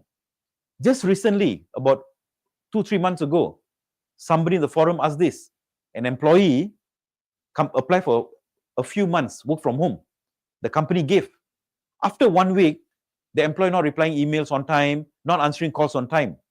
So to me, if somebody wants long-term, it's okay. I understand you need long-term, but application is on a month-to-month basis. You apply for 1 month. Finish, you apply for second month. First month, performance drop, not responding. Second month, I won't approve lah. Don't give long-term. Right? Once you give, then you start crying, complaining, oh, why this employee never reply? Why you give long-term? Month to month. Right? Now, establish recall to office. I'll cover this in a short while as well. Don't approve long-term, you approve on a block basis. Now, I want to ask you this. Who should be approving flexi work arrangement? Who? Can somebody reply me? I just want to see some comments. Who should approve? When an employee apply, who should approve? Anybody? Who should approve flexi work? An employee apply, your employee apply, who should approve it? HR or the manager? Puan Sri says manager, Adeline says CEO. Who should approve it? Manager or HR? Okay, Shazwani, immediate superior, Sri, I'm telling you guys, you are playing with fire. Or shall I say, not fire lah. I don't think that is the right approach. Why? Managers, sometimes they are very nice. Sometimes manager employees can be friends. Employee may apply some funny arrangement. Manager says, okay lah, can approve, go. And the form reaches you after 2 days. Employee already gone, huh? When the form reaches HR, you see the form or the letter, say that, I want to apply, hey, this arrangement cannot. It's against the law. Payroll cannot calculate. Our pay system cannot. But manager already approved. Now you want to call the employee back, he will say, manager approved already. So my advice to all of you all listening in today, set the boundary guideline. If the employee applies within a boundary guideline, still okay. But if a better practice is, there's a form that I have, I'm going to share with you a form in a while. So you tell the employees, you apply, go and see your superior. The superior support or don't support. Then employee, please bring the form to HR. Who bring the form? Employee, not manager, employee. You bring the form to HR. So I'm HR, right? I get the form. Let's say Sri apply, flexible arrangement. I look at the arrangement, looks okay. I will look at Sri's attendance record, no disciplinary issues. Performance A, okay, Sri approve, chop sign, here your copy, you can start. If you reject, remember, EA 1955, SLO Sabah, SLO Sarawak says what? Employee can apply, you must either approve or reject within 60 days. If you reject, you must give a reason, right? So now the form comes to me, right? Sri has come. Sri says, want to apply leave. I read his form. The manager says, no problem. His manager support, or maybe manager don't support. Whatever the thing is, HR read it. HR finally said, approve or rejected. If rejected, you write the reason why and give him the copy. This is your copy, done. So he can see the reason why rejected. He wants to go to anywhere, let him do whatever he wants to do. If company reject the leave, and listen to this carefully here, if you reject the flexi work arrangement leave, can the employee go to labor and say, boss, JTK, saya punya company tolak leave saya flexi work. Is it wrong against the law? No, because the law says approve or reject. If you reject, give reason. That's it. The law did not say you cannot reject. But what happens? You've got two employees, both are, let's say, HR clerk. Both are clerk. Both got laptop. Same job capacity. One you approve, one you reject. Now, the one that you rejected, he or she may complain about discrimination. So be careful on that.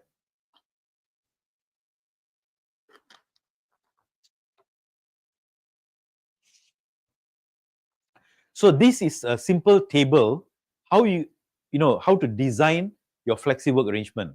So list out all the jobs that you have. This is a simple example. In a small manufacturing company, they may have operator, technician, a clerk, a security guard, exec, manager, engineer, whatever, etc. Place of work, hours or days of work. What scope? For example, operator, you have to come to the factory. Or if you're F&B, retail outlet, in let's say Zeus Coffee or Parkson, they must be at the on site. They cannot be at home. Your job is there. You got to meet customers. You got to sell, right? So place of work cannot change. Hours of work in some cases is fixed. Some cases are not. So that one is up to you, depending on a company operating model. But the days can be changed, right? Or for example, engineer, right? Because they've got laptop, everything's automated online. They can work from home. They can, they can have flexi hours. They can have shorter days, whatever, etc. So you do your metrics. Once you've done, then what type of FWA should you consider for this group?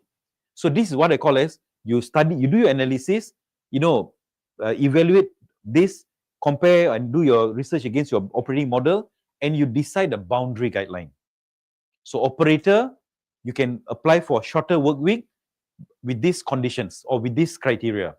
So when they apply based on the parameter, based on the boundary that you have already set.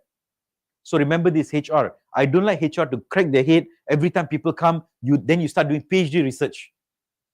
Okay, how are these? Boss, Sam, hey, your guy applied for this. How are this? Don't do all that. You do that means you're working like a zombie. Evaluate, set your boundary guideline, ask the employee to apply, go to the superior support, don't support, come to HR, quickly do your research, quickly do your assessment, whether all okay, whether got disciplinary issue, performance issue. If you, no problem, superior support, okay, approve, start tomorrow. No separate letter. Don't go and issue another letter saying that, dear so-and-so, we refer to your application. Don't do all that. Don't create another letter. Everything within that form.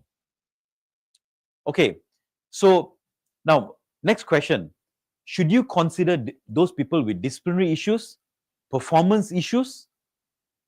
For me, the policy that we have, if you got disciplinary issues, forget about flexi work. If you got performance issues, you're not an A and B, forget about. If you're a C performer, you can't even meet your targets. What flexi are you talking about? You can't even produce your work as what you need to do. But A performer, yes, go. B performer, no problem, go. C and D, sorry, you work in the office Mondays to Fridays, 9 to 6. No coming in late, going back, nothing. Because you have no discipline. You can't perform, right? So these are just some ideas, right? You must have, in other words, right, zero attendance issue. Absenteeism, coming late, all this. You come to work 9 o'clock, you go back 6 o'clock, right? So that is in terms of disciplinary issues. Okay. Now, the other thing that you must have in your policy is the right to recall or shorten the FWA. So, for example, you approve 1 month. Let's say like you approve 1 month, but the employee is not answering calls, not replying to email. When you send a message in WhatsApp, don't reply. You know, if you're working, you're supposed to be working, you know. When you say work from home, that means you are at home, but you're working. So you cannot tell me, oh boss, I didn't reply early. Why? Because I'm working. You're supposed to be working what? What is different? Tempat kerja berubah, but you're still working. So if I send you, let's say for example, if you, let's say Sri, because I saw Sri and meeting, you know, she says that I'm applying for leave, want to work from home. I say, okay. So work from home. I send meeting a message, meeting, you know, this, what is the status of this project? She don't reply me for 1 hour, but she's work from home and it's not lunchtime. You're supposed to reply me. So that means meeting is not working. So what I do, I have the right as a company to shorten it. I say meeting, tomorrow come back to work. So what you do, spell all this out in your policy. When employee apply, one of the condition in the form is that I agree to follow all the conditions in the policy. Sign. So when you call, they got to come back. They cannot say, why should I come back? The company policy says, company can shorten your flexible arrangement and you got to come back. And you've agreed to the condition, you got to come back. Now, the other one is this. Business trip. Right? Business trip. If an employee says that, boss, I want to apply, and this is what has happened, a true case. Employee applied for work from home. His hometown is Sabah. He went back to Sabah. Companies in KL. So one day the boss says, hey, you know, client asking, you know, client got some issues. I want to go to client's place. The guy tells the boss, you say can work from home. I went to Sabah. Can you pay for my flight ticket back? I can come, no problem. So you got to tell your employees during flexi work from whatever you call it, if you need to travel for business, the point of travel is from the office, not from Sabah.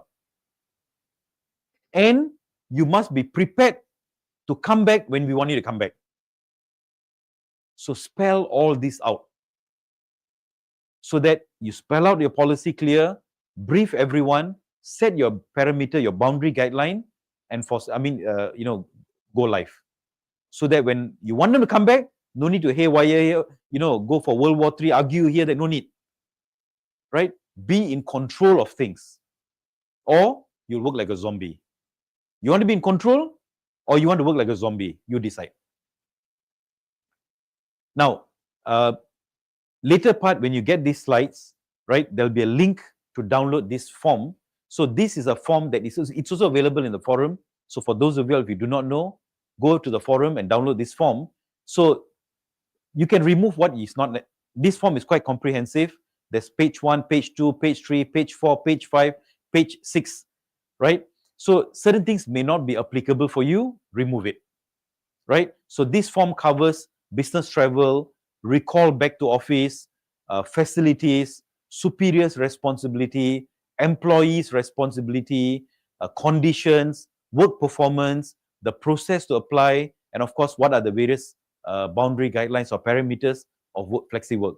So download this policy, and this is the form that it is available in the forum.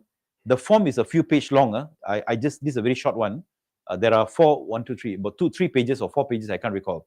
So if you look at, you look at on the right hand side, when the employee apply all the parameter, etc., you can see that the signature, above the signature, I agree, I do not have any discipline. Let them put their input.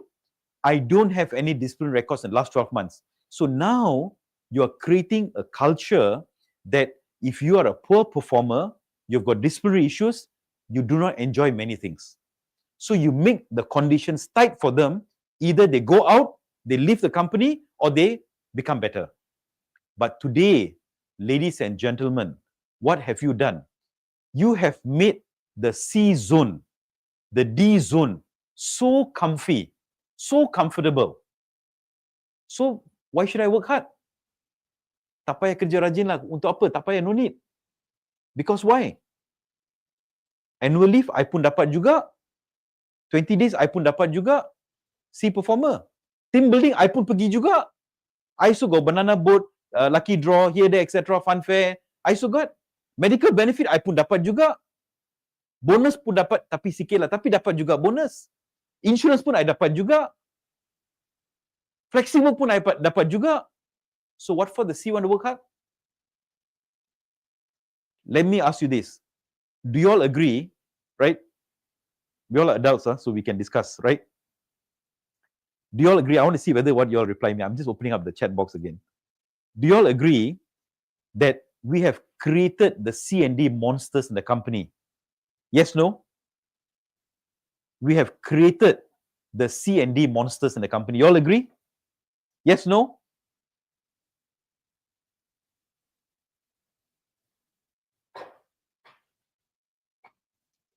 Anyone? Got? Okay. So somebody says yes. Who created the C&D monsters? Mr. Sri, you. You and your boss. You, your boss, and your beloved CEO created these monsters. You created the environment for them. And today you're complaining, you're grumbling, you're crying. You know, ayo, these people headache lah. You know, give me stress, give me nightmare. But you created them. With the help of your manager, your CEO, you all created them. So what do you do now? You make the C&D zone very difficult, very challenging, many things they can't get. Of course, whatever the law says, you got to give. Minimum 8 days annual leave you must give if they're new, right? Minimum 14 days MC you must give if they're new, or 14, 18, like whatever. But you don't allow them to stay too long. It's the, you know, make the C or the D zone so hot. If the place is so hot, burning hot, nobody wants to stay there long. They'll try to get out fast. But today, Mr. Sri, you all have put aircon, Astro, internet, cafe, what is a coffee mixer, etc. in the C zone. So they all relax only. Tak payah kerja rajin. The A and B working hard for them. Ya, tak payah lah, no need lah. So we have made C&D so comfortable for them. That's why they have created. So you created the issue. Today now you're saying, but you asked for it. Just joking, but make this difficult for them so that the C&D, either they have to go out, they say, this company is stupid lah, I want to go. Or, you know what? Not worth it lah. It's okay lah. Let me just work hard. Now, let me tell you all this, ladies and gentlemen, a majority of the C&D performers, a majority of them, right? It is not they don't want, it is not they can't. They just don't want to. In other words, right, they can work hard, they can perform, but they just don't have the motivation, they just don't want to. So, work on this. Don't worry about stamping 10 ringgit here, don't worry about switching off light, don't worry about people want to take annual leave in December, don't worry so much about it. But focus on performance, discipline, competency, productivity. Your HR KPI should be this four. Not, arrange team building, do this, do that, etc. You guys spend a lot of time planning team building. Which hotel to stay, how much per room, what lucky draw, what dog gift, what T-shirt, which bus we. Come on. If that has changed the game, continue lah. We all have been doing team building year after year. We're still the same. There are still C&D performers. Okay, so anyway, this is the form. You can also download the form in the forum, right? It's a 3-page form. Now, just to let you know, Labour Department have also produced a guideline on flexi work. Please download it. We have it in the forum as well. So the policy and the form, if you have a phone, you can snap this, snap this thing, it brings you there. But anyway, we're going to share these slides in the forum later. You click the link, it'll bring you to the form and the policy, right? Modify it to suit your needs. Okay, now, these are just some, some extra point. I'm not going to go through it. I'm just going to skip. Please read all this, right? I'm just going to skip all this. Now, I'm already at the tail end, but I've got some ideas to give you. Now, we have got these 3 webinars. Webinars are free, yeah? So free stuff you all don't take, I don't know what to say. So we have a webinar on 14th of January, that's next week. That is Employment Act 1955. 14th January is my birthday. So thank you for the wishes. But I'm not taking leave. I'm going to be here to share with you all. So on 14th January, we have Employment Act 1955. I'm going to cover on the changes amendment. Now, I want you to get your bosses to listen, because I'm going to share some, some ideas how to change the game in your company, right? Get your bosses joined in. Then on 20th January, we have a webinar on definition of wages. How do you define wages? What is wages? What is not? ORP calculation. Do you need to pay? Do you know that if somebody works on a rest day, you can pay them next month, not on the 7th, right? We'll cover all that. Then on 26th of January, we'll be doing a webinar on the Sarawak and Sabah Labour Ordinance, right? Public holiday, what are the changes, etc. So please join these 3 webinars, but please get your boss to join the first one, which is Employment Act. Get your boss to join. Sometimes not easy for you to talk to them. Let me talk to them. Let me be tough with them, right? Let me make your life easy for you. Okay, now I shared this in Facebook. I do not know whether you all saw it, but why I'm sharing this today is because if you want to improve the game, you want to improve HR delivery, and you want to make your life better, I'm sure all of you all here listening in, I'm sure some of you all want to be a HR director one day. HR directors are paid quite well. Or you want to grow your career, right? You feel bored. Every time you apply for a job, you go for interview, rejected. You know why you get rejected in interview? Because you are not able to impress the company. You go for interview. I'm not saying all. I mean, don't take me literally. I'm not, putting you guys down, but I'm just trying to share with you the reality of things. When we go for interview, right? The company wants to know, why should I pay you 7,000-8,000 ringgit when you have nothing to share, nothing fantastic? Yes, I know you hire people, you payroll, etc. But I want somebody who can help me to bring my company from this level to this level. If I look at you, for example, you are just going to come and warm the chair. You're going to do what we are doing today. But I want somebody, this I'm talking about high level, I'm not talking about those exact. I want somebody to come and change the whole, bring us to a new dimension. So now, I've shared a few breakthroughs, right? Don't worry, many people do not know all this. Now you implement all this. There are many other breakthroughs. These are just some. So you do all this and you manage to see results. Now you go for an interview as a HR business partner or maybe a senior manager. They're going to ask you, Mr. Sri, Miss Meeting, thank you for coming for interview. What have you done so far in your company? Now, instead of reading out your job description, oh, I do this, I do this, I do this, you know what? I've got some things that I do, which is in my JD, which is in your JD. So I'm not going to touch on that, right? But I want to share with you what are the projects that I've done. I'm the one, right? Or shall I say, I was instrumental in changing the culture of discipline in my company. Now, what I have done, of course, idea was mine, brought it up to the management, explained the concept, how, what, why, etc.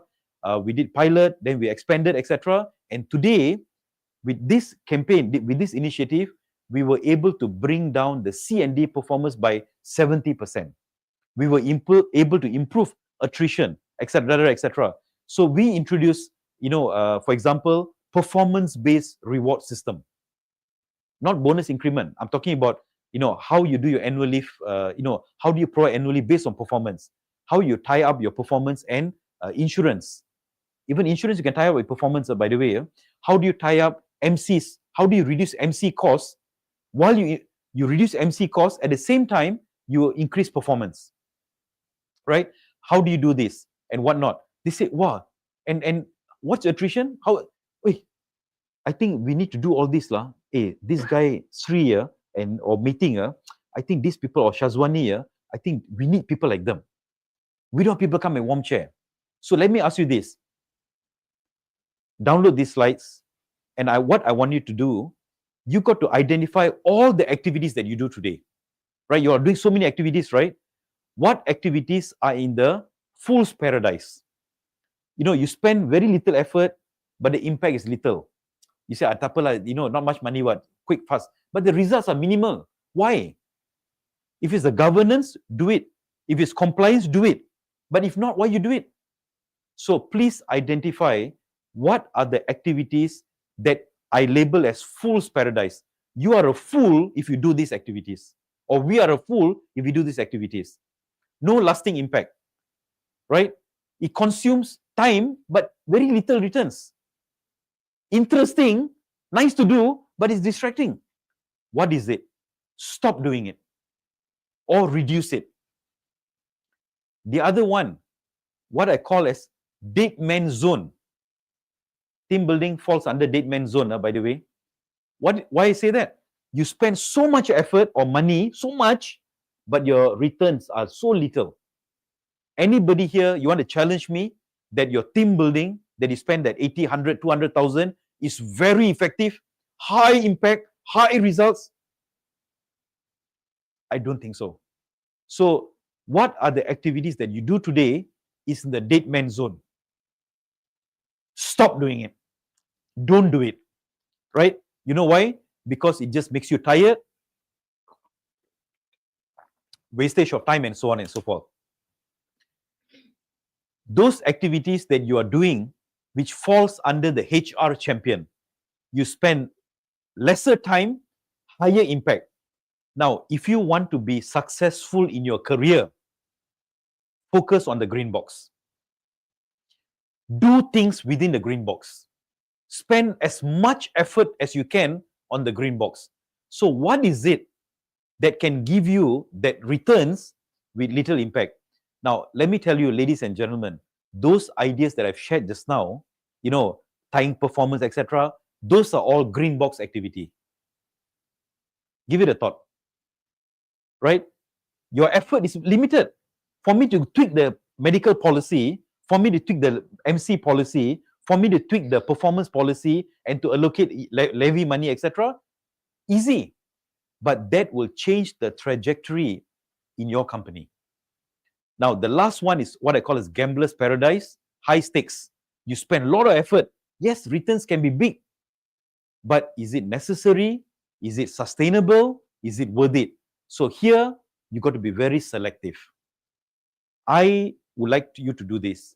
Download this, identify what are the activities, and then you decide whether you want to do or not. Right? Now, you got to be a performer. Your resume has got to be a very expensive resume.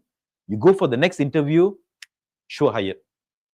But if you go today with the same mantra, what do? Oh, I hire people, I do this, I do stamping, I do this, etc. You are just an average Joe. Why should I hire you? I want somebody special. I want somebody unique. I want somebody good. I want somebody with breakthrough. I want somebody who can take us from this level to this level. If you're not there, you can go for interview as many times as you want. You're not going to get a job. Maybe you're lucky at times, but it's going to be tough. Right? So crack this code. And you won't just survive in HR. You will become a credible, influential, and successful HR leader. Okay, I'm almost at the end. I'm going to cover a Q&A. But before that, whatever I've shared today, covered in the masterclass. There's just much, much, much more. So you want to save 3,000 too? Team building, fun, banana boat, go back to square one, or you want to make a change? Come and join me February in Johor, PJ February, Kuching March, KK April, Penang April. I will be sharing with you how Rachel was one of the masterclass students, how she was able to do disciplinary process in 30 minutes. How can we reduce A and B without, how can we, reduce C and D without using Rotan? How can I hire people without advertising? There is a method. How to hire people without having to advertise. Boleh ya? Yes. No need to advertise. Today, people like to do survey. Which job portal good? JobStreet, LinkedIn. Which one? JobStreet lousy lah. LinkedIn. The portal lousy or you're lousy? Don't blame the dance floor if you cannot dance. Right? So, how can you attract people to join your company without you having to recruit? How can you avoid people leaving the company? don't give your A and B performer a chance to leave the company. Don't give them chance. How? I've given you some ideas. There are many, many more. So I will be covering all of this in the masterclass. You also get a copy of the EA guidebook from the Employment Act. We'll also go through how to read the law, how to understand the law, how to interpret the law, where to find, how to read two provisions together. All this will be covered in the masterclass as well, whether Sabah, Sarawak, SLO, etc. So don't save the 3,002. Tell the boss team building is not important. I want to go and make a change so that I can change the company, right? And these are the other certifications that we do. For those of you all, if you want to specialize in Com and Ben, L&D, IR, etc., there are many certifications that we have. I'll share the slides later. You can do it. And we have shared the roadmap. So what are the various areas that you got to train yourself on? What are the skill sets that you need? So this is a HR learning and career development roadmap. I won't be able to go through. At different phases of your life, you have to do different things. You got to have certain skill set, knowledge. It's not just go, your degree is not enough. Just go for one class and you say, oh, I'm an expert now. No, there's many more things they got to do. Either we work hard, make some sacrifice, push ourselves, enjoy the career growth, enjoy the money, enjoy the recognition, or stay where we are for the rest of our life and keep grumbling, whining, complaining, keep changing job, hoping that the new job will give you better. But there are people out there keep changing job, they're still the same level. 2-3 years change it. So make 2026 as the year of change for you. So, when I send you the slides, read this, see where you are, where you need to be, what you need to do. Okay, so let me just pick on the questions. Even though we only have 5 minutes, but I will probably take extra time a little bit just to cover.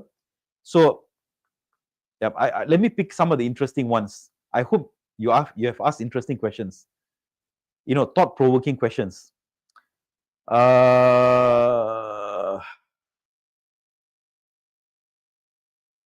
Okay, so I can't see most of the questions. I'm not able to see the top ones.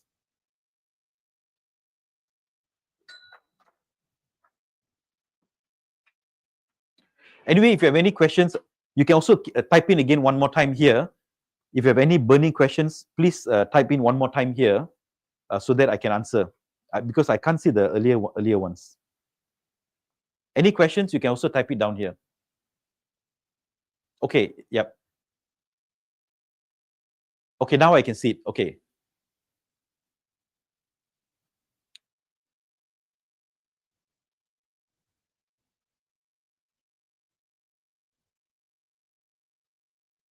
Okay, just go up a little bit. No, okay. So there's a comment from EFTIEFT. His company or her company, they have set 85% performance rating so that they are entitled for additional weekly work from home. Now, this is good. That means you tie this to performance. So if you don't perform, you don't get it. See, reward must always be given for good work done, right? Okay, just scroll down a bit.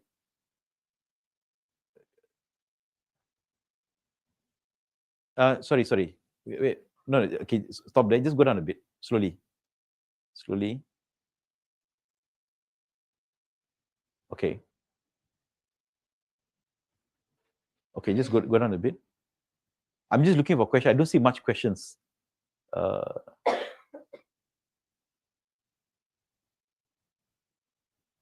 Yep, scroll down. I don't see much questions. Okay, looks like there's no questions. Okay, do you have any burning questions? 2 or 3.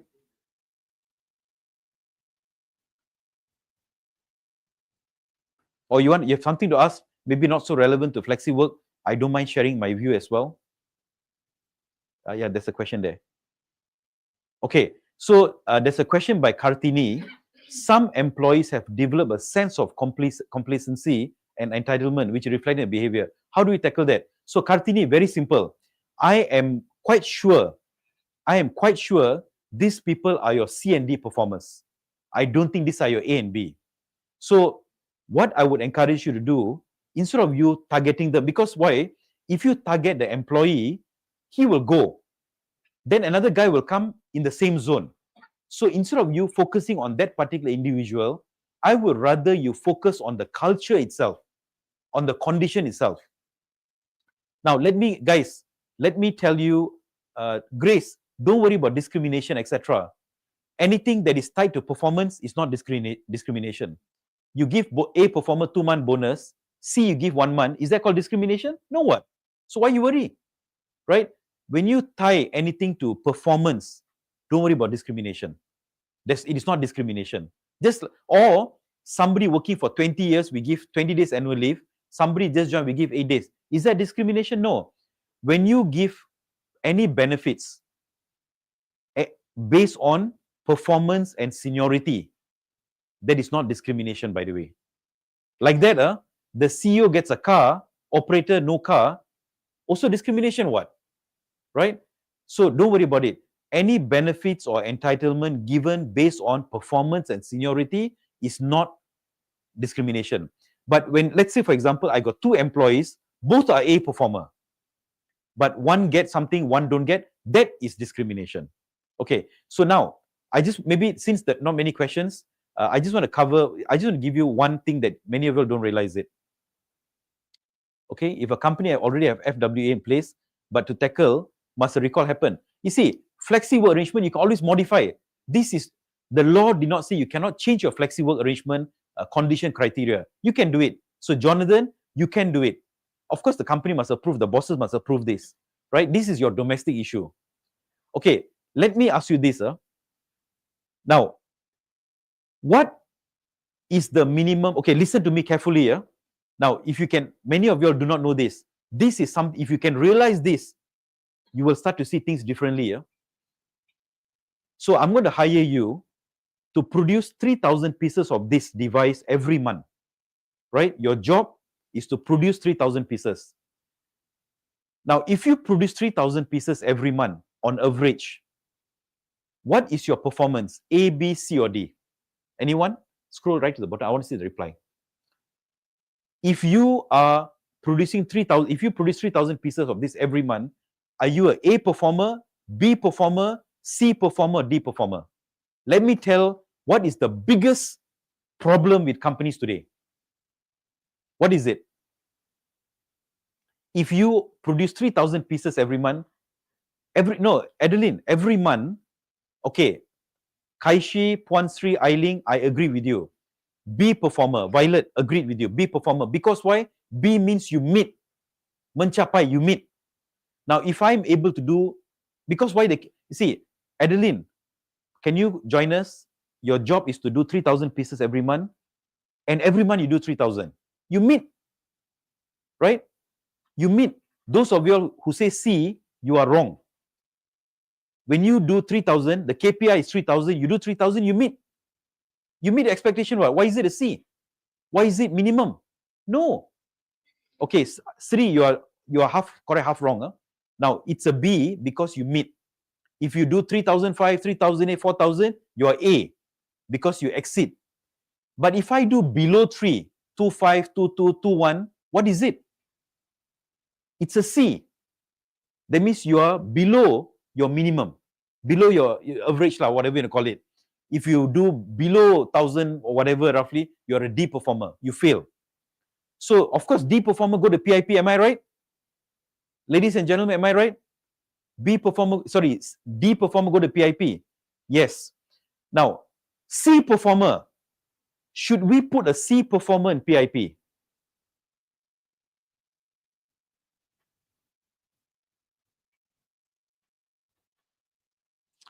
I say, man, normally we give out books, right? We should have done it today. Okay, never mind. Next one. C performer. Should we put C performer in PIP? But do you put C performer in PIP, Shazwani, Joseph, Kaishi? No, you don't put them. I agree with FT. Now, remember this. What is the minimum performance that you must give me? A B. Minimum is a B. But today, 99% company out there, including all the big brands, all the MNC, all the companies in the La La Land category, they all have accepted C as a minimum. The minimum is a B, not C. So in other words, right, if you join us today, you got a C, okay, you're new, first time, no problem. Second year in a row, C, PIP. Because why? The minimum is a B. So in other words, the minimum is a B, you got a C, now you need performance improvement because you're C. So I put in PIP. You're a B, no PIP because you meet. A C is minimum, below minimum. So ladies and gentlemen, what most companies have done is they have accepted C as a minimum. That is why you have all the headache you have in the company. Why you have issues in a company? Because you have accepted C as a minimum. Why you got poor performance? Because you accepted C as a minimum. Why you got so many people disciplinary issues? Because you have accepted C as a minimum. A minimum is a B, ladies and gentlemen. You're not running charity. Are you Jabatan Kebajikan Rakyat? Welfare Department? No. So a minimum has got to be a B. I would encourage all of you, like what Shazwani say, right? Anybody get C 2 years in a row goes into PIP. You start doing it, you will start to see a major change in your company. That's it. I've just given you $1 million idea.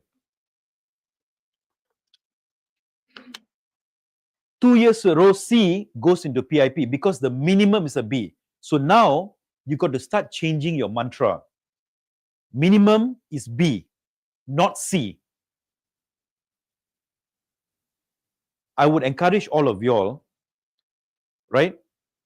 Your performance rating, don't need 5, 6, 7 levels and all whatever, all these mat saleh, mambo jumbo, you know what is that, right? ABC, right? ABC category. A, exceed. B, meet. C, fail to meet. Simple as that. No need average, below average, partial, nonsense. ABC. B, meet. A, exceed. C, fail to meet. Fail to meet, 2 years in a row, fail to meet, PIP. You will start to see a major change in your company. That's the moral story. Okay? So, I think that's all for today. I hope you have, can you put on the slides again?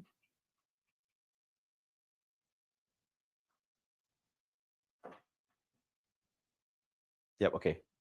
So, yeah, so I hope I have shared, some ideas, free knowledge. I hope you have got some new, a mind change, a mindset change.